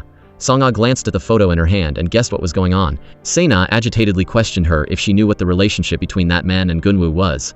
Things having reached this point, there was no need to hide it anymore. Song-ah said directly, "The department head is Gunwoo's cousin." Se-na, still refusing to give up until she saw the coffin, declared that she would absolutely not concede and that they shouldn't think she was afraid.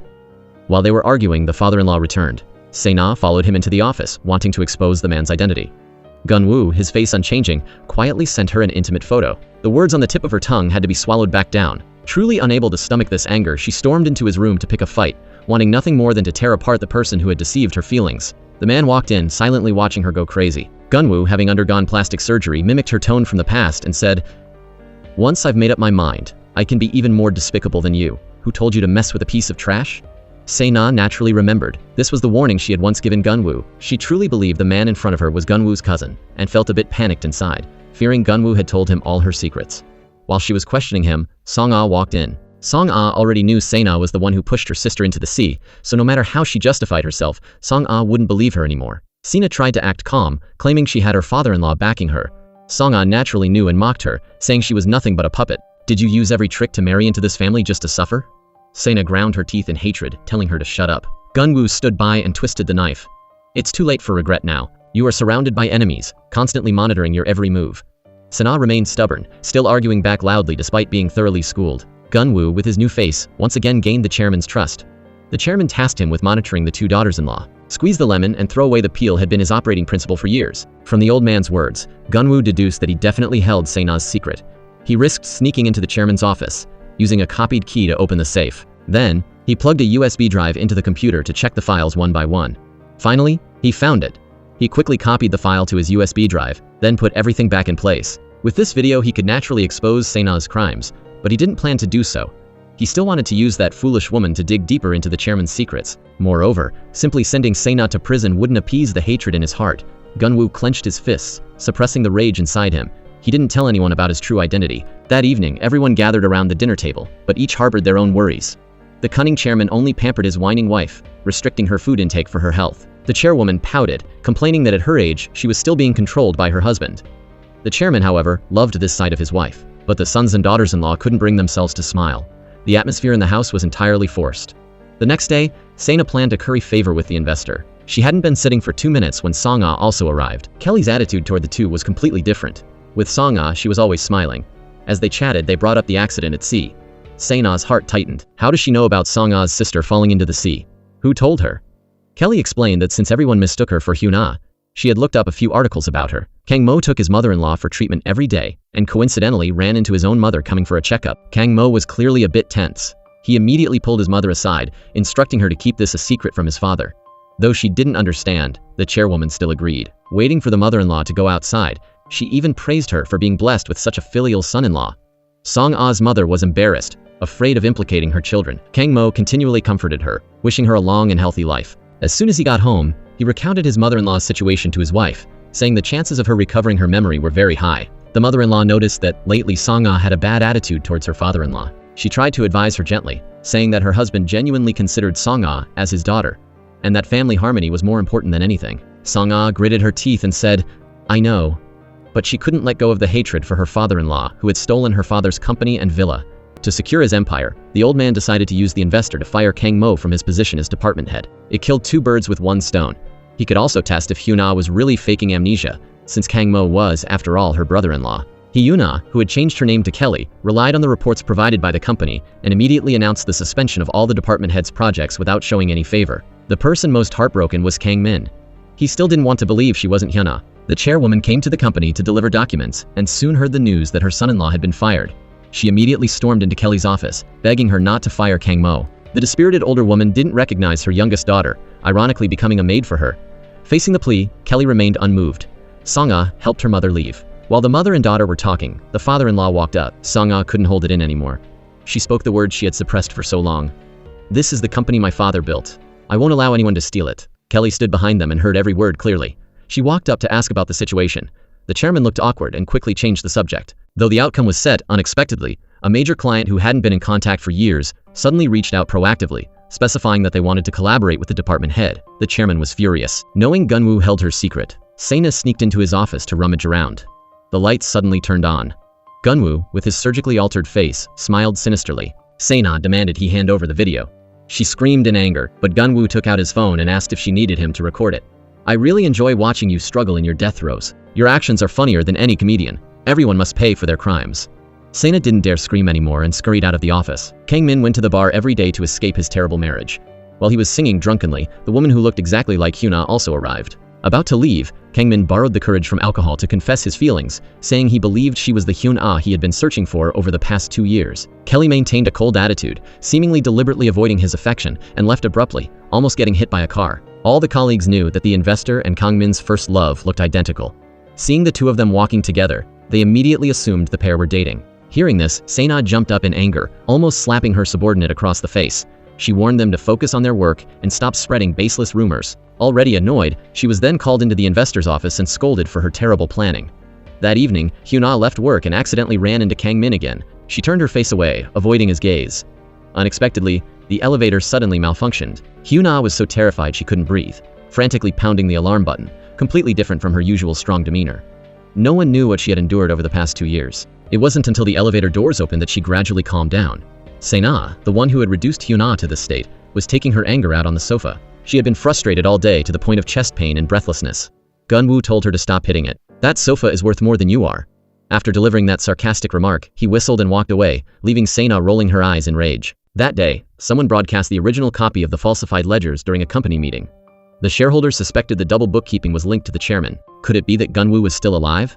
Se-na, who was in cahoots with him, claimed someone was framing her father-in-law, then started fighting for the computer. Meanwhile, Gunwoo, with his new face, sat in front of his computer watching the drama he had orchestrated, the corner of his mouth involuntarily twitching upwards. Seeing the situation turn unfavorable, the old Fox chairman immediately shifted all responsibility onto Se-na, claiming she was the one who gave him the double ledgers. The more he spoke, the more agitated he became, until he fainted on the spot.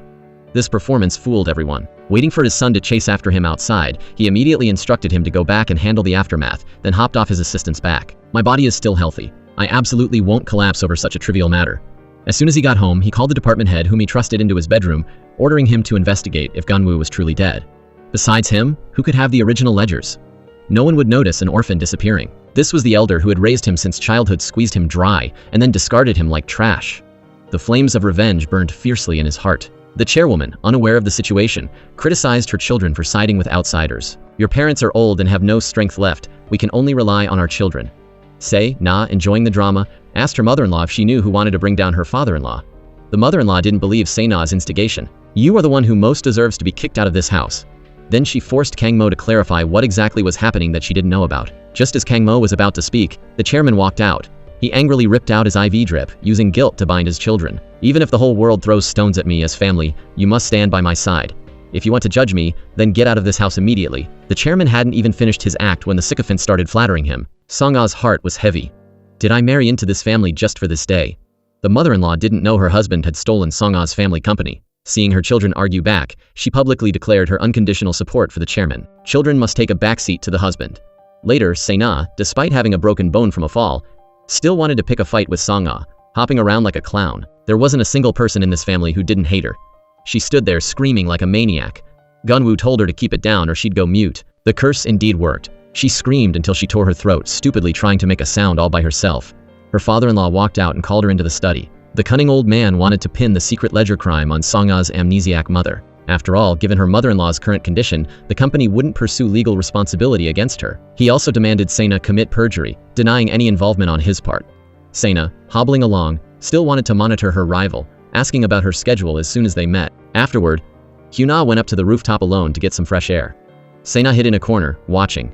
A moment later, she saw her husband approaching. Kang Min was curious about when she had suffered from claustrophobia. Hyuna said it was due to an accident. Hearing this, Se-na immediately tensed up. She deliberately dropped something to interrupt their conversation. Hyuna wanted to speak but then stopped, turning to leave the rooftop. The absent-minded mother didn't recognize that the homeowner was her missing youngest daughter. Hyuna looked at her mother with eyes that made it hard for people not to suspect she hadn't lost her memory, but was just intentionally not acknowledging her mother. During the meal, the phone rang. The mother hurriedly signaled the other person not to speak.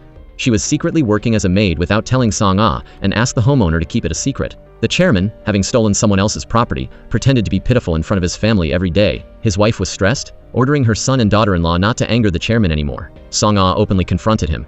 "Heaven is watching what people do. No matter how well you hide it, the truth will come out eventually." Her father-in-law pretended not to understand. "In short, everything your parents do is for the sake of your children. I hope you can understand." Afterwards, Song-ah tried to contact the company's elders. Since her father passed away, one particular elder had gone abroad.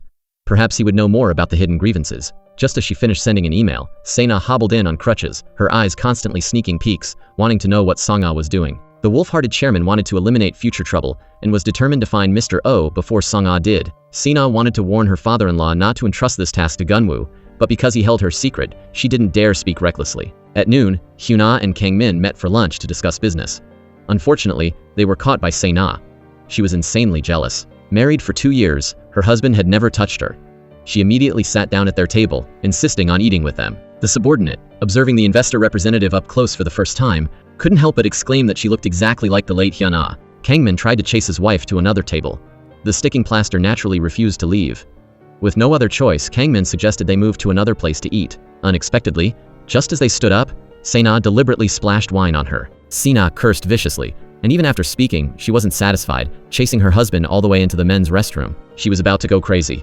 In all the time they had been married, her husband had never looked at her with such eyes. Kang Min felt she was being childish. "Isn't this the marriage you used every trick in the book to get?" Se-na lived in her own world, deceiving not only herself but others as well. That evening, Kang Min went into his brother's room. The phone on the table kept ringing incessantly.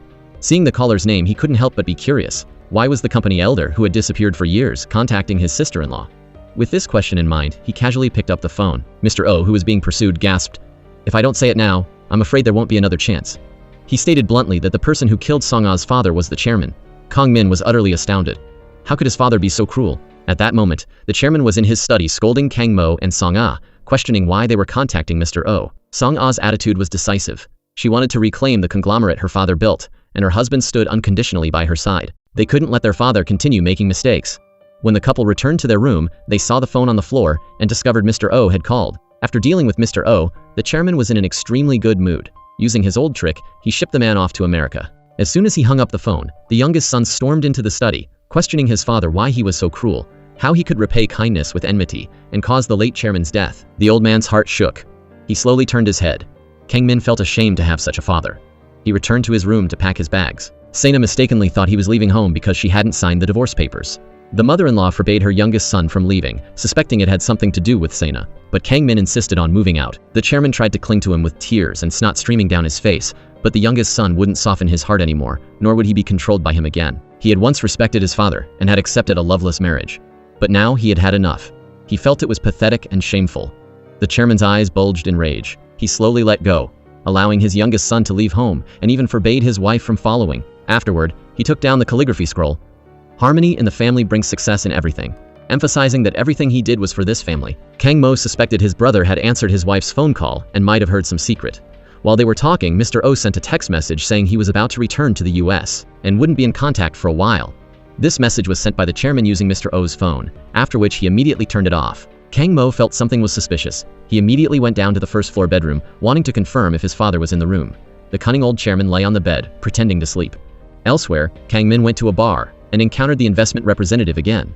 Although she and his first love looked exactly alike, her working style was completely different. Late at night, he got dead drunk but refused to let her help him. The woman had originally intended to leave him and go home, but seeing the danger, she couldn't help but step in to save him, seemingly trying to suppress her feelings for him. Kang Min woke up from his drunken stupor to find himself lying in someone else's house. He didn't dare look directly at her face. The feeling of being moved made him feel guilty towards Hyuna because the two of them were too alike. Because the youngest son had left home, the chairman pulled all sorts of stunts. No matter how much they called, he wouldn't wake up, constantly murmuring Kang Min's name. The chairwoman was frantic, forcing Kang Mo to quickly go find his brother. Having lived together for over 30 years, she had never seen her husband like this. Se-na hobbled, planning to go to hotels to search. Song-ah begged her not to interfere anymore. Just as Se-na was about to say something, her father-in-law walked out, crying miserably, acting as if he didn't want to live if his son couldn't be found. Everyone could no longer distinguish whether he was sincere or acting. After being out of contact for 2 days and 1 night, Kang Min proactively sought out his older brother and confessed the secret he had discovered. Their father, out of greed, had murdered the late chairman, who was also their sister-in-law's biological father. What surprised him was that his brother had known this for a long time. Kang Mo revealed his true thoughts. He wanted to help his wife reclaim the company. Both brothers were kind-hearted and decided to let everything return to its rightful place. After stabilizing his emotions, he packed his bags and returned home. His supposedly sick father ran out to welcome him. Kang Min pretended to have thought things through, claiming he had been short-sighted and didn't understand his father's heart. Afterward, the old man deliberately mentioned Song-ah, emphasizing the importance of family harmony brings success in everything. Song-ah only knew that her father-in-law had usurped her father's company, completely unaware that her father's death was also linked to him. Her husband had finally returned. Se-na started her clingy act again. "Can we get along from now on? Don't make the relationship so tense anymore." Kang Min scoffed, "Seeing you only gives me nightmares." I was curious why her brother-in-law had left home and if he knew something. Kang Mo wore a heavy expression, not daring to think about how his wife would react when she learned the truth. After looking at the photo of her youngest daughter, Song-ah's mother took even better care of the homeowner. She specially brewed jujube tea to help her sleep. Little did she know, the woman in front of her, who had changed her name after the accident at sea, was her own youngest daughter. Song-ah's mother knew she had trouble sleeping, so she insisted on singing her a lullaby. Miraculously, Hyuna, who had been tormented by insomnia, quickly fell asleep to her mother's singing, sleeping soundly and deeply. The next day, an employee came to deliver documents to her and accidentally discovered a painting. He suddenly remembered that Song-ah had previously drawn an identical cartoon picture. With this question in mind, he found an excuse to ask for the picture back, then ran to his office, analyzing that Director Kelly must have amnesia and was indeed Song-ah's sister. In the evening, taking advantage of his absence, she went into his room to rummage around, looking for the USB drive containing the video of her crime. As a result, she was caught by Gunwoo. Gunwoo mocked her for being brainless. Who would leave important evidence lying around here? While speaking, he suddenly recalled Kang Min's words. Used pregnancy to marry into a rich family, but that night, Kang Min didn't have any impression of it at all. Gunwoo smirked. Who knows how many guys you've slept around with? Se-na grabbed him by the collar, warning him not to talk nonsense. Just then, the mother-in-law suddenly pushed the door open, looking for the department head. Se-na thought quickly, screaming that there was a mouse in the room, scaring her mother-in-law into running out. The next day, Gunwoo received a phone call. He learned from his friend that Se-na was secretly investigating his past. If this continued, let alone revenge, he himself might be implicated. If the chairman found out, it would be big trouble. He decided to change plans. He would go to the police station now to expose Se-na's crimes. Se-na called the man she was colluding with, ordering him to track the other's movements. Realizing something was wrong, the man immediately rushed up, cornering Gunwoo and demanding he hand over the evidence. To get revenge, Gunwoo had trained himself to be tough. He was no longer the weak lawyer of the past. With just a few moves, he took down the corrupt cop and even asked him to pass a message to Se-na, telling her to stop struggling in vain. Unable to contact her henchman, Se-na grew anxious and had to call the department head. In short, today I will publicly release the video of your crime. Then he hung up. Se-na absolutely could not allow this to happen. She had used every trick to climb to her current position. How could she let everything return to zero? She called repeatedly until the other party picked up. She cried miserably, begging cousin to spare her just this once. This matter concerns Gunwoo.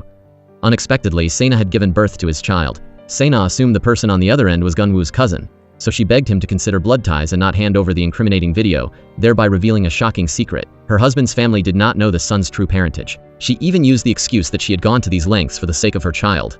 How could Gun-woo believe her one-sided story? He hoped this was just a lie fabricated by Se-na. Unfortunately, reality went against his wishes. The DNA test result proved he and the child were father and son. While torn with pain, he heard the baby crying. Se-na sat in her office, gloating. Her son was her lifetime insurance policy, whether against her in-laws or the fool seeking revenge on her. Afterward, she deliberately drew dark circles under her eyes. Then, she messed up her hair to create the appearance of being exhausted from working overtime, and finally video called her mother-in-law. She had intended to show off, acting as if she had dedicated herself entirely to the company, but unexpectedly, the baby was frightened by his mother's appearance and burst into loud tears. While they were talking, Gun-woo, who was lodging there, walked up and offered to help watch the baby. Through the video call, Se-na loudly shouted to stop him, which displeased her mother-in-law. She scolded Se-na for not coming home early to see her grandchild, complaining that her arms were about to fall off from exhaustion. "I haven't even had time to thank the department head yet." Gun-woo picked up his son. Strangely, as soon as the baby was in his arms, he almost stopped crying.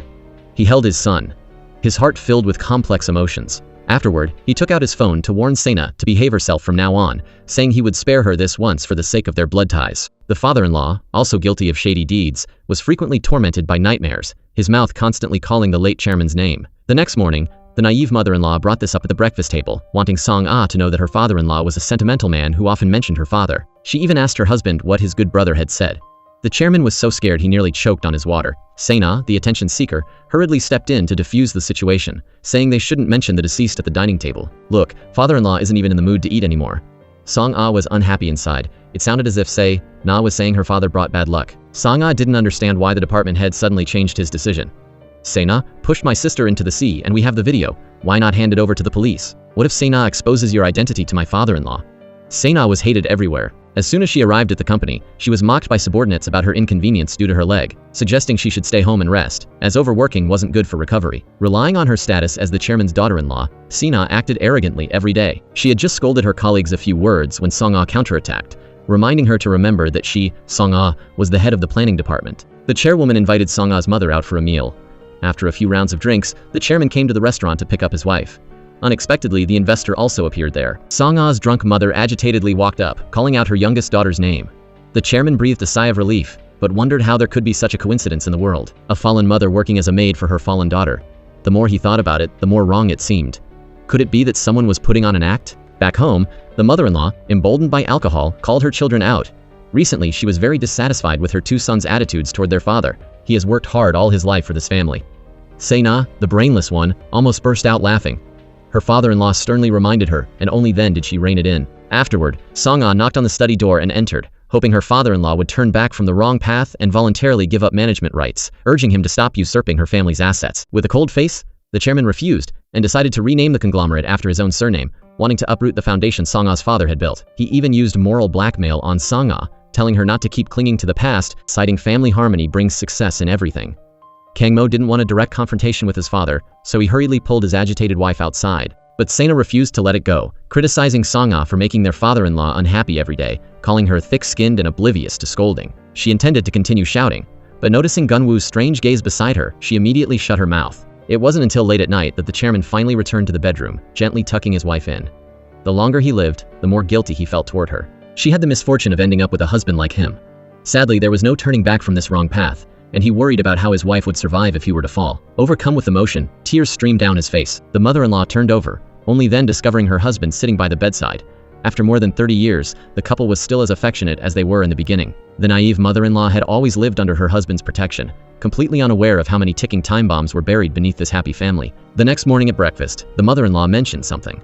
She said that the two brothers had hated carrots since they were little, yet the grandson especially loved baby food made from carrots. The father didn't think much of it, only recalling that the department head also seemed to really like carrots. Se-na hurriedly cut in to interrupt. Song-ah immediately exposed her lie.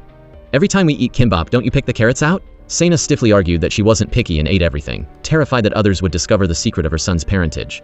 Her guilty expression made Song-ah suspicious.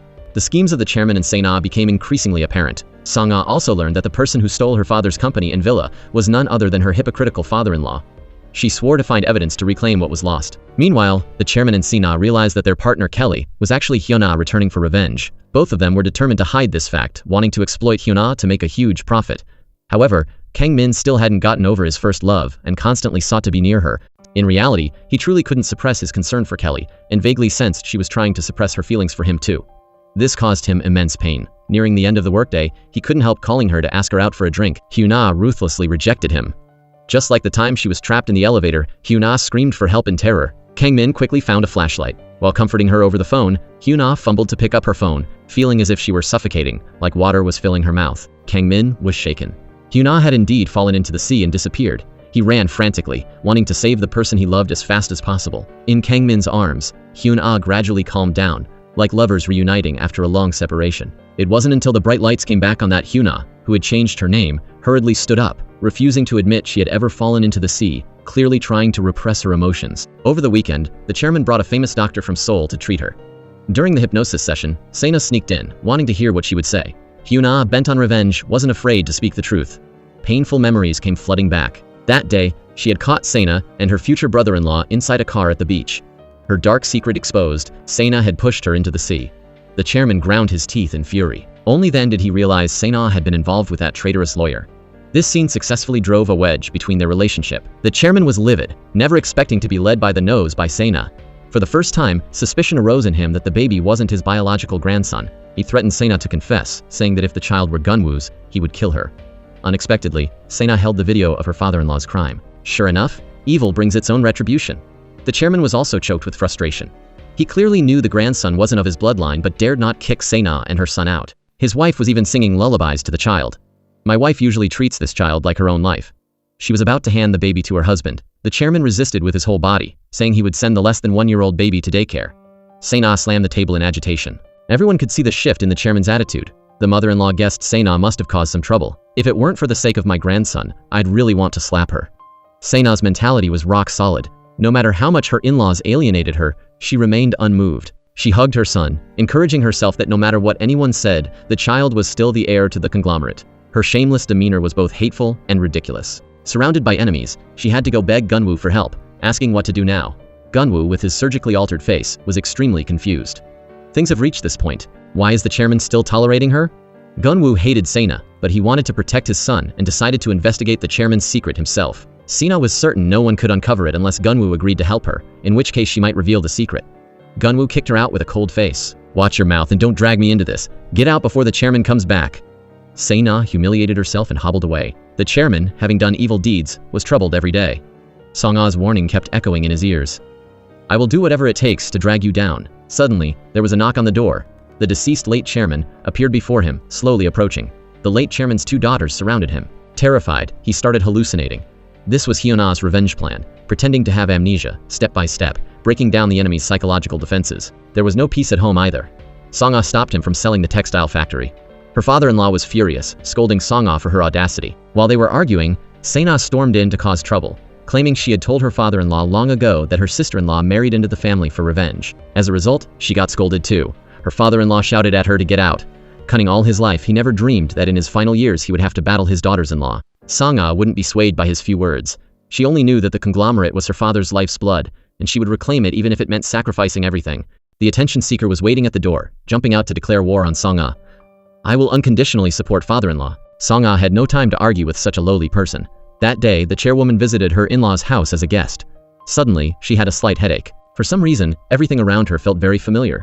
Old memories came flooding back. Her husband is taking her on a tour of their new house, saying they will live happily there in the future. She immediately put down her chopsticks and went into the living room. The scene before her eyes matched her memories exactly. At this point, Se-na noticed something was wrong and asked Song-ah's mother what was happening. She seemed not to hear, walking straight upstairs and immediately seeing the mural her husband had painted. The forgetful mother was agitated. Se-na realized the situation was bad and immediately lied that it was done by a hired painter. She kept emphasizing that because the mother had memory loss, she couldn't distinguish between reality and fantasy, telling her not to be confused, as how could this be her house? Song-ah had no idea her mother had visited her house during the day. Se-na, using her leg injury as an excuse, didn't want to do housework, even lifting her leg to show her. Song-ah wouldn't be fooled. Her mother-in-law had ordered Se-na to do these chores, and besides, washing dishes was done by hand. Se-na jumped up in anger. Se-na was so frustrated that her chest felt tight, and she could hardly breathe. The next day, she hobbled over to tattle to her father-in-law again. Ever since knowing his grandson wasn't his flesh and blood, the chairman hadn't bothered with her. It wasn't until he heard that Song-ah's mother seemed close to recovering her memory that his heart tightened. This was what the old man feared most. To keep the conglomerate, he had to use this wicked woman once again. Because both his sons were against him, the chairman was exhausted physically and mentally. He spoke earnestly, hoping Kang Mo and Kang Min would stand by his side. My life has reached the end of the road. I don't want to fight with you two brothers anymore. Kang Mo held his ground firmly. If you continue like this, father, I will only despise you more. The chairman flew into a rage. This unyielding attitude completely angered the chairman. He wanted to teach Kang Mo a lesson. On Friday after work, two men claiming to be police officers demanded to take Song-ah to the station. Without a word, they dragged her away. The chairwoman saw this from afar and rushed to intervene, biting one man hard. As a result, the thug swung his arm and knocked her to the ground, unconscious. Fearing a major incident, the thugs hurriedly left Song-ah and fled in panic.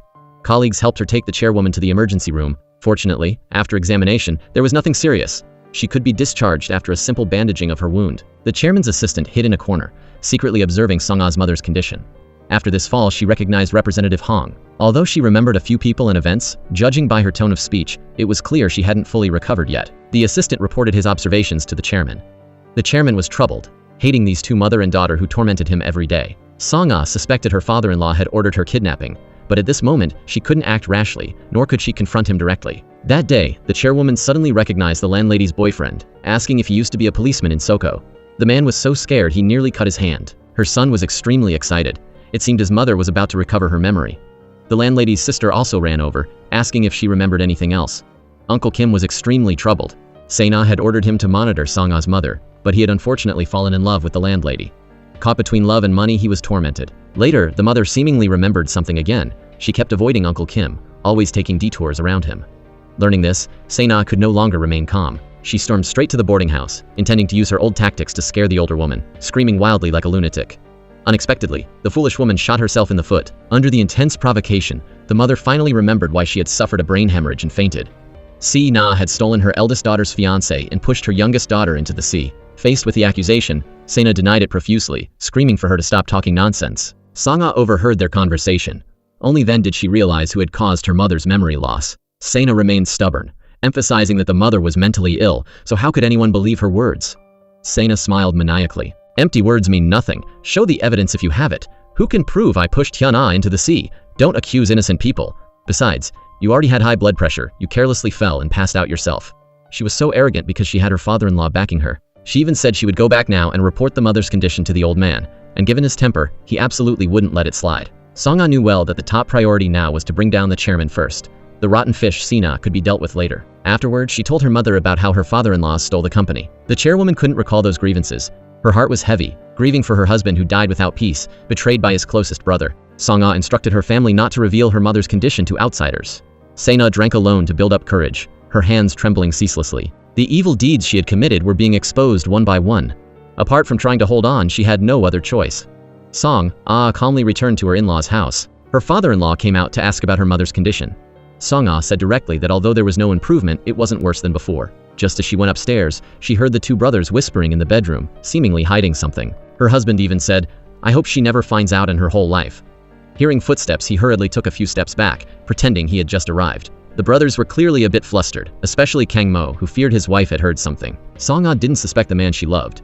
She truthfully recounted her mother's condition. Husband and wife should be honest with each other. If my brother-in-law can know something, why won't you tell me? That day, the amnesiac chairwoman wore office attire to the company gate. Her daughter was startled. She absolutely couldn't let her father-in-law realize her mother was gradually regaining her memory. Kang Mo helped defuse the situation, saying he would take his mother-in-law for coffee nearby. Seeing this, the chairwoman had to give up her intention to go to work. Just as she was about to leave, the cunning old chairman called out to her. Remembering her daughter's instructions, the chairwoman turned back, lying that she came to deliver a handbag to Song-ah. The chairman breathed a sigh of relief. Seeing her dressed like that, he had thought she remembered something. Se-na, who held the secret, always lurked in the shadows. She was driven to the brink of madness. She clearly knew Song-ah's mother's condition but didn't dare tattle to her father-in-law. Now having one more person to deal with, just thinking about it was annoying. She immediately stormed into the office, wanting to persuade her father-in-law to strike first. The chairman thought there was no need to waste effort on a foolish old woman. Se-na's psyche collapsed. She then performed a chest, smashing, a boulder act. Se-na just wanted to break her own ribs. If this continues, we're all done for. The chairman repeated his old line, telling her to continue observing Song-ah's mother's mental state. Se-na felt anxious inside and boldly asked one question. If she were in danger, would her father-in-law save her, pledging her life to ensure her complete loyalty to him? There were still a few things the chairwoman couldn't remember, but she was willing to follow her daughter's instructions and continue pretending to be foolish. After leaving her 2 children, she inadvertently walked to her old house. Seeing her outfit, the in-law mother was extremely surprised. "What's the occasion today? I haven't seen you dressed so formally in a long time, and there's something unfamiliar in your eyes." Song-ah's mother forced a smile, saying she was just passing by and stopped to take a look. While the other woman went to make tea, she began observing the house her husband had spent 3 years building, which had now been usurped by someone else. Looking at the photo of their family of 4, an unceasing bitterness rose in her heart. Why is my father-in-law so afraid of me regaining my memory? Could there be another secret besides the company in the house? Se-na instructed Uncle Kim to watch the chairwoman's condition closely and report anything unusual immediately. As soon as she hung up, Song-ah walked up, telling her to behave herself, or else bear the consequences. Se-na swore she hadn't said anything. "Why are you so distrustful?" The mother-in-law was already used to Se-na's frequent craziness. Someone who didn't know better might think she was about to cast a spell. Se-na waved her hands more and more vigorously, wishing she had magic to destroy all these hateful people. The chairman called his eldest son into the office, hoping he would consider their 30 years of father-son relationship and not publicly oppose him. He also demanded the truth about exactly how much his mother-in-law had recovered. Kang Mo emphasized, "This is my wife's home. If Song-ah tells me to leave, I won't say a word." Just as the chairman was about to lose his temper, Song-ah walked in. Things having reached this point, the chairman still wanted to maintain his image in his wife's eyes, not wanting her to know what kind of person he was. The absent-minded chairwoman, relying on her memory, found her way to the first factory her husband had built. Unexpectedly, her in-law father followed her there. Because her daughter had instructed her to keep her mental state a secret, she had to hold her head and pretend not to remember anything. The chairman didn't believe it. Under his intimidation, she finally remembered who had killed her husband. Mr. O had told her he witnessed the chairman tampering with the brakes, causing her husband's accident. Recalling the horrific truth, she stumbled and almost fell. The vicious murderer stopped his secretary from helping her. Song-ah saw this scene from afar. She rushed over. After the chairman had gone far away, her mother clutched her chest and recounted the truth to her daughter. Song-ah couldn't believe it. She had unknowingly married the son of her father's murderer. Unable to contact his wife all day, Kang Mo was worried sick. It wasn't until the factory manager called that he learned both his wife and mother-in-law had visited the factory that day. The chairman, wielding immense power, no longer cared whether his in-law recovered her memory or not. He ordered the department head to destroy the fried chicken shop, her source of livelihood. Kang Mo rushed to his mother-in-law's house right after work to wait for his wife. It wasn't until late at night that the mother and daughter returned. Facing the son-in-law she once adored, her eyes were filled with complex emotions. Song-ah told her mother to go rest in her room first, saying she would go outside to talk to Kang Mo. She hated her husband for hiding these things from her, and she felt she no longer had the confidence to continue. Apart from an apology, any explanation became meaningless. "But everything I said was true. I will help you reclaim the company." Song-ah, in her anger, didn't hear a single word. The deeply in love couple finally ended up in discord. To live a few more years, the chairman drank tonics like water every day. Se-na bluntly said drinking too much was useless and might even be harmful. Before she could finish her sentence, Kang Mo walked in. Hearing that Song-ah would stay at her mother's house for a few days, the old man scolded him for being a fool, conspiring with an outsider to deceive him by claiming she was unwell. "Tell her to come back here. I want to get to the bottom of this." Kang Mo, depressed, acted as if he heard nothing, stood up and left, making his father so angry he almost threw up what he had just drunk. Se-na thought Song-ah wouldn't come to work, so as soon as she entered the office, she sat in Song-ah's seat. As a result, before the seat even got warm, the owner arrived. Se-na was curious. In this company, the only person Song-ah could trust was the department head. She told him everything she had just learned. The department head feigned indignation for her, suspecting that Kang Mo got married to cover up his father's crimes. Song-ah, despite her resentment, believed her husband truly loved her. Now, the primary goal was to bring down the chairman. In the days that followed, Kang Mo continuously tried to contact his wife, but Song-ah gave him no chance. Saddened, he resorted to drinking away his sorrows, recalling their passionate past, his heart aching as if cut by a knife. Later, he stumbled to the front of the fried chicken shop, muttering to himself, "What on earth must I do for you to understand my heart? It's okay if you hate me, but I hope you will definitely believe me." The mother-in-law wanted to help her in-law recover her memory, so she brought out old photos to show her. But she pretended not to recognize the woman in the photos, only saying she looked a bit like herself. To avenge her husband, she had to continue feigning memory loss. The chairman, blurring the lines between personal and professional matters, deliberately denied Song-ah the opportunity for a promotion. Song-ah wanted to argue, but her husband pulled her outside. Kang Mo knew well that his wife still resented him, but if she lost her status as the chairman's daughter-in-law, she would likely have even less chance to reclaim the conglomerate. Therefore, as long as Song-ah wanted it, he was willing to be used by her. Song-ah agreed to return home because it was originally her father's house. The mother-in-law was unhappy with Song-ah's attitude toward the father-in-law, finding it lacking in respect. The chairman didn't want his wife to know about his bad deeds, so he advised her to stop talking. Nowadays, how many daughters-in-law are afraid of their in-laws? The attention seeker Se-na immediately piped up that she wasn't that kind of person and would never leave home in her life. To avenge her wrongfully deceased father, Song-ah took down their wedding photo, forcing herself not to linger on her enemy's son. Kang Mo was in pain but could only follow his wife's wishes, silently laying a mattress to sleep on the floor. Her mother, worried, couldn't sleep all night. She advised her to deal with things calmly, saying the criminal is the one who should be panicked. As soon as she hung up the phone, her father-in-law walked up, ordering Song-ah to pour him a glass of water. The chairman pointed at her nose. "You're too green to fight with me." Though he shouted fiercely, he was extremely uncomfortable inside. He wanted to go to work without even eating breakfast. The chairwoman chased after him, asking what had upset him, then turned to ask the two daughters-in-law who had displeased their father-in-law. Se-na, shameless beyond compare, after getting scolded, reached out to ally with Song-ah. "Anyway, no one in this house likes us." Song-ah was speechless. "Before I break your finger, pull it back quickly." Afterward, Kang Mo argued vigorously with his father about promoting his wife, even willing to sacrifice his own position. The chairman was almost angered to death by his foolish son. Are these words a normal person would say? Kang Mo argued that his wife deserved the position more than he did because she had used her efforts to save a factory on the verge of bankruptcy. The chairwoman, having regained her memory, also realized Uncle Kim was monitoring her, so she intentionally played dumb in front of him. The scheming woman overheard their conversation on the phone and immediately felt reassured, thinking she was still as foolish as before. Song-ah learned from her colleagues what her husband had done for her. How could she not understand Kang Mo's heart? The chairman had recently become obsessed with exercise because he realized he couldn't rely on his two sons.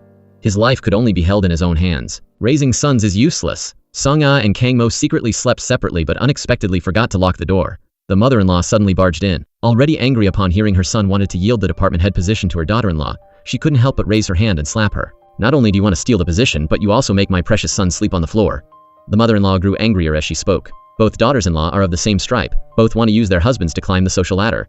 "Get back to your fried chicken shop immediately." Song-ah argued back, saying she absolutely would not leave, as this was her home. The naive mother-in-law didn't understand the meaning behind her words, unaware that her husband had usurped her daughter-in-law's company and house. Unable to reason with her, she wanted to use force. Kang Mo hurriedly pulled his mother outside, begging her not to give his wife a hard time, explaining that he voluntarily slept on the floor because he had wronged her. As for the reason, he dared not say, afraid his mother couldn't withstand the shock that the person she trusted and respected most was such a man. Song-ah put on her mask again, continuing to pretend to be the obedient daughter-in-law.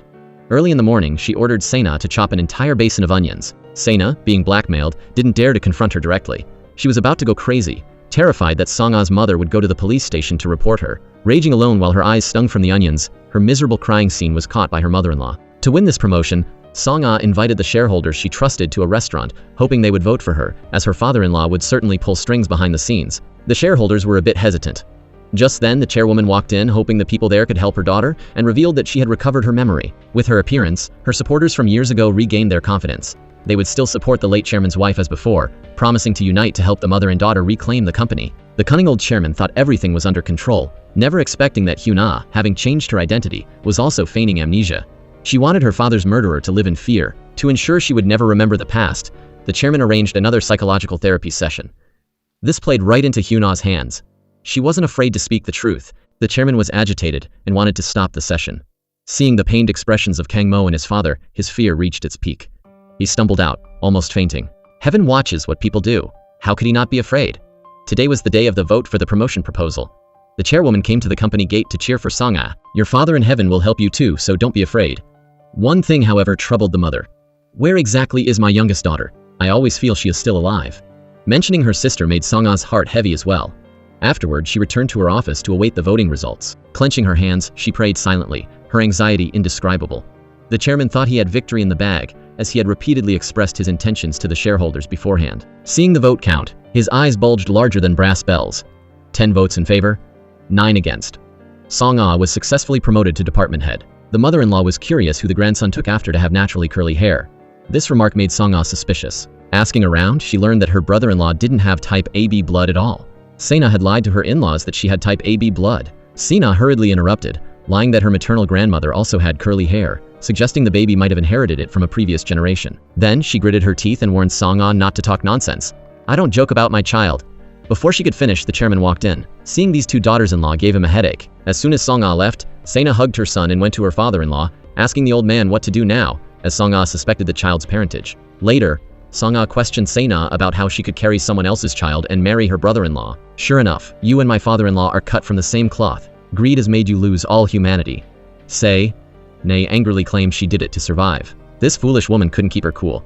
A little prodding revealed the child's true parentage, her secret exposed. She tried to threaten the other party to keep their mouth shut, absolutely forbidding her from telling the mother-in-law. As a result, Song-ah grabbed her arm tightly. Whether I tell or not depends on how you behave. Se-na was ready to explode. Another weakness had fallen into her enemy's hands. She stood alone, wailing like a banshee. In reality, Song-ah didn't care to use Se-na. She just thought about the department head being the child's uncle. She asked him if he knew the child was Gunwoo's son. Gunwoo's expression changed. Song-ah indeed hated her father-in-law, and she hesitated inwardly about whether to reveal it. The chairman wouldn't even drink the water she offered, telling her to give up her foolish revenge plans, suggesting he might then leave her a way out. But Song-ah wasn't afraid. She was prepared for the worst. The next day, she suddenly received a call from her mother, saying the landlady seemed to have been scammed and had just gone out with her property deed. Song-ah immediately rushed to the address. The person handling the transaction was the chairman's assistant. Clearly, this was a scam intended to deprive her mother of a place to live. The landlady finally realized the gravity of the situation. Signing her name would mean living on the streets. The chairwoman, feigning foolishness, handed the secretly taken photo to her daughter. With evidence in hand, she wasn't afraid of the chairman denying it. At that moment, Se-na was pestering her father-in-law for a promotion. She didn't want to be beneath Song-ah. The chairman, annoyed by her brother, flew into a rage. "Do you want to be dragged out like a dog?" Just as he finished venting and sat down to rest, Song-ah and the assistant walked in. The truth laid out before his eyes. The chairman had to bow his head, asking the landlady to calm down. Seeing that being soft didn't work, he started acting like a rogue, throwing the camera onto the floor. "If you want to sue, go ahead. I'll sue you for defamation too." Seeing the situation turn bad, the landlady hurriedly pulled Song-ah away. Afterward, the more she thought about it, the more scared she became. Luckily, Song-ah was there today. Otherwise, the consequences would have been unimaginable. While they were talking, her white-eyed wolf niece walked in. As soon as they met, she chased her aunt away, not wanting her colleagues to know she had such a poor relative. The mother-in-law felt it was strange. Why did Se-na always have to gauge Song-ah's mood? Could it be that Song-ah had some leverage over her? The more she thought about it, the more suspicious she became. These two definitely were hiding something from her.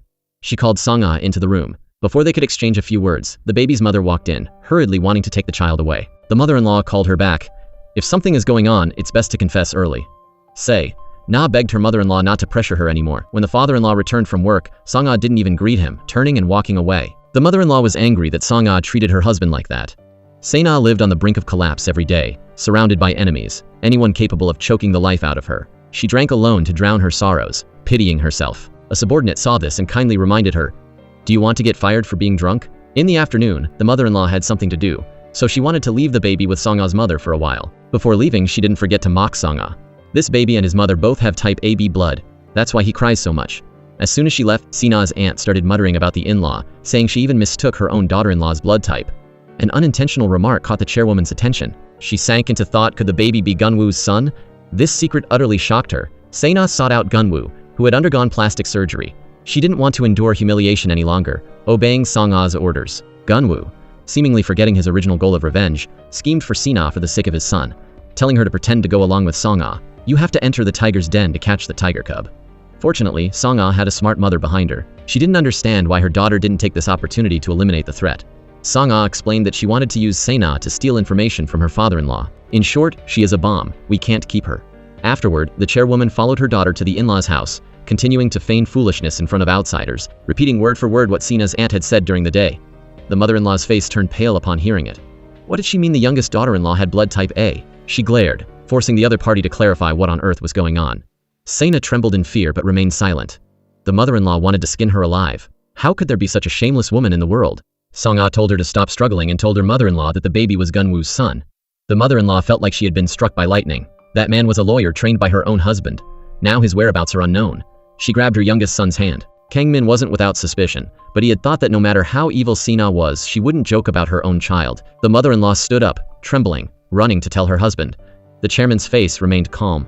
It seemed he had known for a long time. Her evil deeds exposed, Se-na ran to her father-in-law again. The father-in-law clenched his fist. "If you don't want to die by my hand, get out immediately." Seeing this, Se-na wailed loudly, and in the next second, she pretended to faint. The bitter meat trick no longer worked. The father-in-law ordered his son to throw her out. Se-na finally accepted reality. A direct confrontation was not in her favor. The mother-in-law was heartbroken. The grandson she had raised with her own hands turned out to have no blood relation to her family whatsoever. It was truly ironic. Kang Min stood there, unable to calm down for a long time. The entire family had been led by the nose by Se-na. Gunwoo, with his surgically altered face, took Se-na to her aunt's house. Se-na was thick-skinned. Just a few days ago, she said she wanted to cut ties with her poor relatives, and now, how could she have the face to return and seek refuge? Her aunt thought her eyes were playing tricks on her and shouted for her to get out. Uncle Kim, afraid of frightening the baby, hurriedly carried him away. Facing rejection, Se-na blamed her aunt for lacking humanity. "Dragging a child along. Where do you expect me to go?" Se-na screamed like a madwoman. Song-ah's mother sarcastically compared her to a salmon, because salmon returned to where they lived. "I'm saying this to tell you, this is the life that belongs to you." Se-na screamed in anger, losing control like a lunatic. Her aunt couldn't take it anymore and covered her mouth. Se-na blamed heaven and earth. If her mother or aunt had been rich, she wouldn't have ended up in this state. She had tried to change her fate, not realizing her own mistakes even a little bit. Her aunt, out of respect for her sister, decided to help raise the child, fearing the boy would be spoiled by her niece. Se-na went with the flow. The child can't do anything following me anyway. But she wouldn't remember her aunt's kindness. Instead, she wanted to rise up and take revenge on those who looked down on her. Pathetic and with nowhere to go, she finally had to sleep overnight at the office. Kang Min was so angry he couldn't sleep. He swept all of Se-na's cosmetics off the table. Se-na had used her pregnancy to entangle him for nearly 2 years, almost destroying his entire life. His older brother heard the noise and rushed into the room. Kang Min was filled with grief. Heaven only knew how he had been living all this time. His father, wanting to hide his crimes, had allowed Se-na to torment him like this. Kang Min swore he would never forgive that wicked woman, nor the father who had enabled such evil. Se-na was shameless. Early in the morning, while brushing her teeth and washing her face in a public restroom, she ran into Song-ah. Reduced to this state, she still stood there shouting. Outsiders looked on and saw her only as a clown. Even unluckier, while brushing her teeth, the water cut out, leaving her mouth full of toothpaste, looking incredibly ridiculous. The mother-in-law was sick with anger over the grandson issue. She called the secretary and only then learned that the fraudster Se-na was still working at the company. Hanging up the phone, she declared she would tear out all of Se-na's hair today and stormed into the company. The mother-in-law suspected Se-na held some leverage over her husband, otherwise he wouldn't let her stay in the company. Meanwhile, the chairman finally confessed to his son that Se-na possessed evidence of his having committed murder. While he was begging, the mother-in-law burst in, questioning her husband about what secrets Se-na held that made him willing to destroy his son's happiness. Instead of living in fear every day, admit your mistake. Sleeping peacefully is better than anything. The chairman didn't listen to a word. Instead, he flew into a rage. After his wife left, he went crazy alone in his office. The attitudes of the father and son made the mother-in-law even more curious. But no matter how she asked, Kang Min refused to speak. As soon as he returned to his office, he called Se-na, forcing her to sign the divorce papers. Se-na ignored him. She had already torn up the paper he sent. Hyuna accidentally overheard this secret. Facing the son of her father's murderer, she could only suppress the feelings in her heart. Kang Min no longer cared if she was Kelly or Hyuna. In a moment of agitation, he hugged her from behind, saying he desperately wanted to keep her by his side. He clearly sensed she cared for him too. Hyuna's heart ached. She wanted to push him away, but her body wouldn't obey. While they were struggling, the mother-in-law suddenly burst in. The two awkwardly let go. The mother-in-law didn't agree to her son getting together with Kelly because she looked too much like Hyuna. She feared he was infatuated with a deceased person. Kang Min couldn't explain clearly. In short, I don't want to miss the only woman who can move my heart again. The chairwoman was troubled and recounted Kang Min's fondness for the investor to her husband. The chairman knew Kelly's true identity, so naturally, he didn't agree to the two of them seeing each other, especially since Se-na still held his secret. If she found out, she absolutely wouldn't let it slide. Se-na, being a rogue, kept inserting herself between them, warning the other woman not to even dream of stealing her position as the wealthy daughter-in-law. In a moment of agitation, she called out the woman's real name. Unexpectedly, Kang Min heard this slip of the tongue. Faced with suspicion, Se-na tried every way to explain it away, claiming it was just a slip of the tongue. Because of his guilty father, Kang Min was exhausted both physically and mentally. He feared filing for divorce would implicate the company. His mother didn't understand why her son was so worried, deciding she had to take matters into her own hands to deal with this shameless woman. With nowhere to go, Se-na always slept in the office. Seeing her mother-in-law, she was so scared she jumped up. Her mother-in-law had prepared 100 copies of the divorce papers. Se-na clasped her hands together and begged, "I raise my hand to swear I won't divorce even if I die." The mother-in-law uttered harsh words, threatening that if Se-na didn't obediently sign, she would reveal her malicious behavior to the media, so she could never raise her head again in this lifetime. Fearful that her son would become a laughingstock because of her, Se-na finally swallowed her bitterness and pressed her fingerprint. Even after the other woman left, her face was still full of resentment. After settling everything, the chairwoman went to the chairman's office and slammed the agreement on the table. The father-in-law dared not eat the food cooked by his daughter-in-law. His wife firmly stuffed a piece of meat patty into his mouth, saying she fried it herself. The mother-in-law didn't understand, so she asked Song-ah what on earth she had done to make her father-in-law hate her so much. Song-ah had troubles she couldn't voice, so she just lowered her head and ate. During the day, she called her mother, repeatedly instructing her not to let anyone discover she had recovered her memory. The chairwoman told her daughter to rest assured, saying Song-ah should be the one watching out for those around her. As soon as she hung up, Gun-woo ran over. Song-ah asked him if he had been tracking the chairman's movements recently, mentioning that he had almost swindled the landlady out of all her savings before. Gunwoo pretended to know nothing. In reality, he wanted to reap without sowing, gaining the maximum benefit. That day, the mother-in-law went to meet Song-ah's mother. Recently, she was so troubled. She really wished she could be like her sister here and forget everything. She recounted the suspicions in her heart to Song-ah's mother, saying Se-na seemed to hold some secret of her husband. The chairwoman had no idea Se-na was standing right outside the door. Se-na couldn't keep her cool and immediately barged in. Se-na heatedly claimed that Song-ah and her mother wanted revenge on the chairman. The mother-in-law didn't believe a word she said. "Is it because you're unwilling to be kicked out that you want to drag others down with you?" While they were arguing, the landlady walked in. Seeing her niece irritated her, and she chased her away like shooing a chicken. That evening, Song-ah received a call from Gunwoo. He feigned comfort, wanting to ask her out for a drink. Their call was overheard by Kang Mo. Consumed by jealousy, he walked straight over, snatched the phone, and hung up. Although he knew his wife was constantly pushing him away because of his father's matters, he couldn't let go of his feelings. Song-ah's heart was heavy. With her father dying without peace, how could she speak of her own happiness? Song-ah sat alone on the sofa for a long time. The phone rang again. Her mother told her to go find the evidence in Se-na's hands. Perhaps it could take down the chairman in one blow and send him to prison. Looking toward the villa her father built, her heart was in turmoil. Song-ah silently vowed that even if she had to sacrifice everything, she would reclaim this place. Ironically, wanting to live a long life, the chairman started exercising as soon as dawn broke. Holding dumbbells, stepping through hoops, his effortful appearance looked truly ridiculous. While exercising, he muttered, "Movement is the best medicine in the world." His wife mocked him, saying she was almost angered to death by Se-na yesterday, who kept insisting Song-ah's mother had recovered her memory and made a huge fuss. Kangmin also wanted to find the evidence in Se-na's possession. While he was rummaging, Song-ah brought in juice and told him to come down for dinner. As soon as he left, she hurriedly opened the drawer to search. No one knew where the USB drive evidence was actually hidden. Se-na, meanwhile, ran to tattle to the chairman, insisting that the chairwoman had definitely recovered her memory. Skeptical, the chairman ordered her to continue observing and report immediately if anything happened. That day, the landlady intended to help her boyfriend wash his backpack, but as a result, she discovered a bank book. Even more surprising, her niece had transferred money to him. Despite 1,000 precautions, she never expected to fall in love with a spy. Se-na was about to apply a pain relief patch when Song-ah suddenly stormed in, suspecting she had stolen the design drawings. Song-ah snatched the patch from Se-na's hand, threatening, "Confess quickly before I stick this over your mouth." Unexpectedly, the foolish woman said, "I don't know," then proceeded to stick the patch over her own mouth. Se-na cried out in pain. A subordinate saw her dramatic display and mistakenly thought she had hemorrhoids. Hearing this, Se-na swung her hand and slapped the patch over his mouth, finally venting her anger, clapping her hands and laughing loudly. Her colleague immediately took out his phone to record her shameless moment. Kang Mo went to his father, begging him not to resort to petty tricks. The chairman put on an act again, pretending to be unwell to gain sympathy. Seeing Song-ah, he clutched his chest, acting as if he was choking, then shouted for his secretary. Song-ah will do whatever it takes to reclaim the conglomerate her father built. Her father-in-law glared and roared, "No one can drag me down." The louder he shouted, the more panicked he felt inside. He kept stuffing supplements into his mouth, knowing that sooner or later he would face retribution, but hoping punishment would only come on his very last day before death. The two-faced Gunwoo deliberately tried to drive a wedge between the couple. He lured Kang Mo to the park, then pulled Song-ah aside and frightened her, suggesting the old man might be making a move against her mother. Song-ah's heart pounded upon hearing this. She nearly fainted. Seeing this scene, anyone would misunderstand. But Kang Mo loved his wife too much. He didn't rush up to confront them. At the same time, Mr. O held up that photo, demanding that the boss apologize, or else he would post the proof of her humiliating him on the internal network. Reluctantly, Se-na had to raise her hand and obediently admit her fault. The chairman came home dead drunk.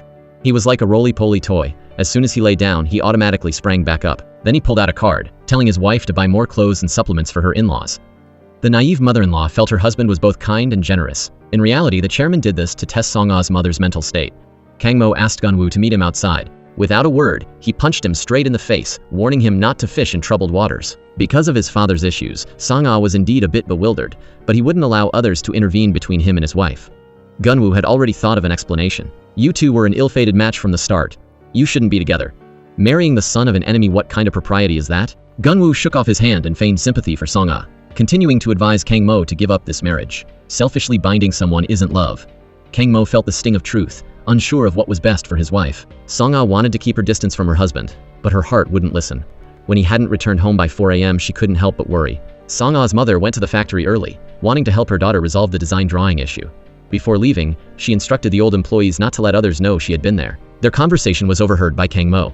Having been sleepless nearly all night and now hearing this shocking news, his heart felt a bit cold. His mother-in-law and wife were both guarding against him like this. The chairwoman always pretended to be foolish in front of outsiders. The naive in-law repeated her husband's words verbatim. She was curious if the other woman had recovered her memory. The chairwoman went with the flow, borrowing the phone to record a message for her in-law, thanking him for his concern but expressing her belief that she would recover her memory before long. As the saying goes, good begets good, evil begets evil. Just a few simple sentences were enough to scare the chairman restless.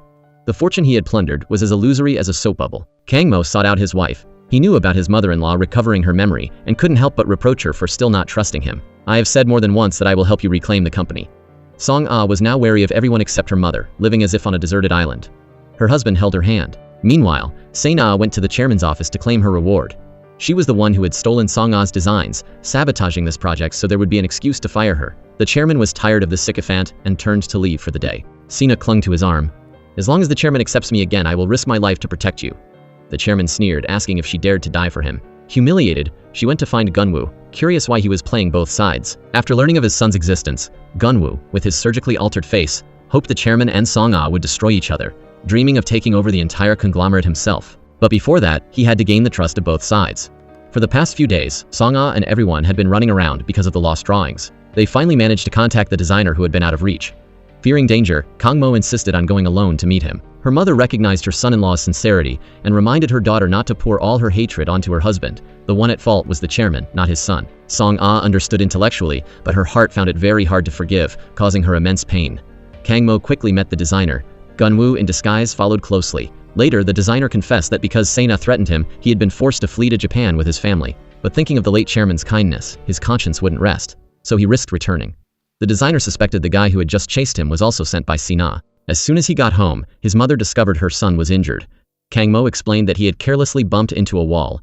Every day, he was careful, protecting his wife with all his heart. Having to sleep on the floor at night, Song-ah's heart was in turmoil.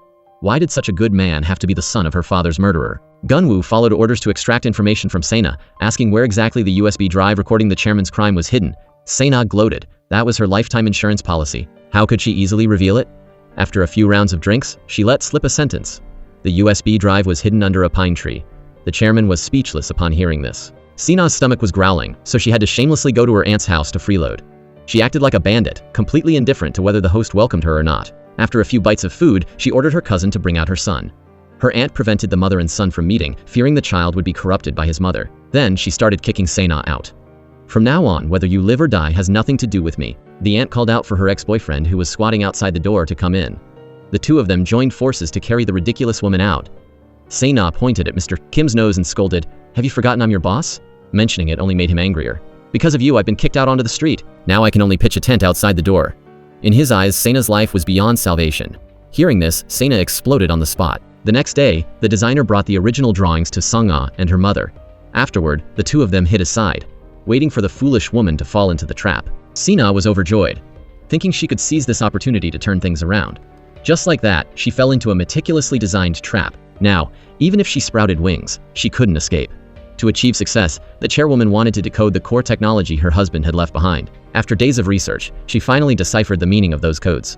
Working overtime for several nights in a row, she was so exhausted that she got a nosebleed. Her son-in-law not only stayed by her side to care for her attentively but also kept her company with conversation. Song-ah, standing outside the door, heard every word clearly and gradually let go of the hatred in her heart.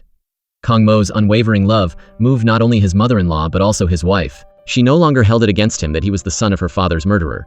Later, the couple brought the new product to the chairman's office. The technology was flawless. The old man's face was gloomy. He had no more reasons to prevent the product launch. Song-ah revealed that she had investigated and found someone inside the company had stolen the drawings earlier, emphasizing that she would definitely pursue legal responsibility. At this moment, the foolish woman still didn't know she had been betrayed. Holding the design drawings she had stayed up all night to revise, she skipped and hobbled on her injured leg to the chairman's office. Hyuna, feigning amnesia, quietly watched them perform their act. She pretended to side with the chairman.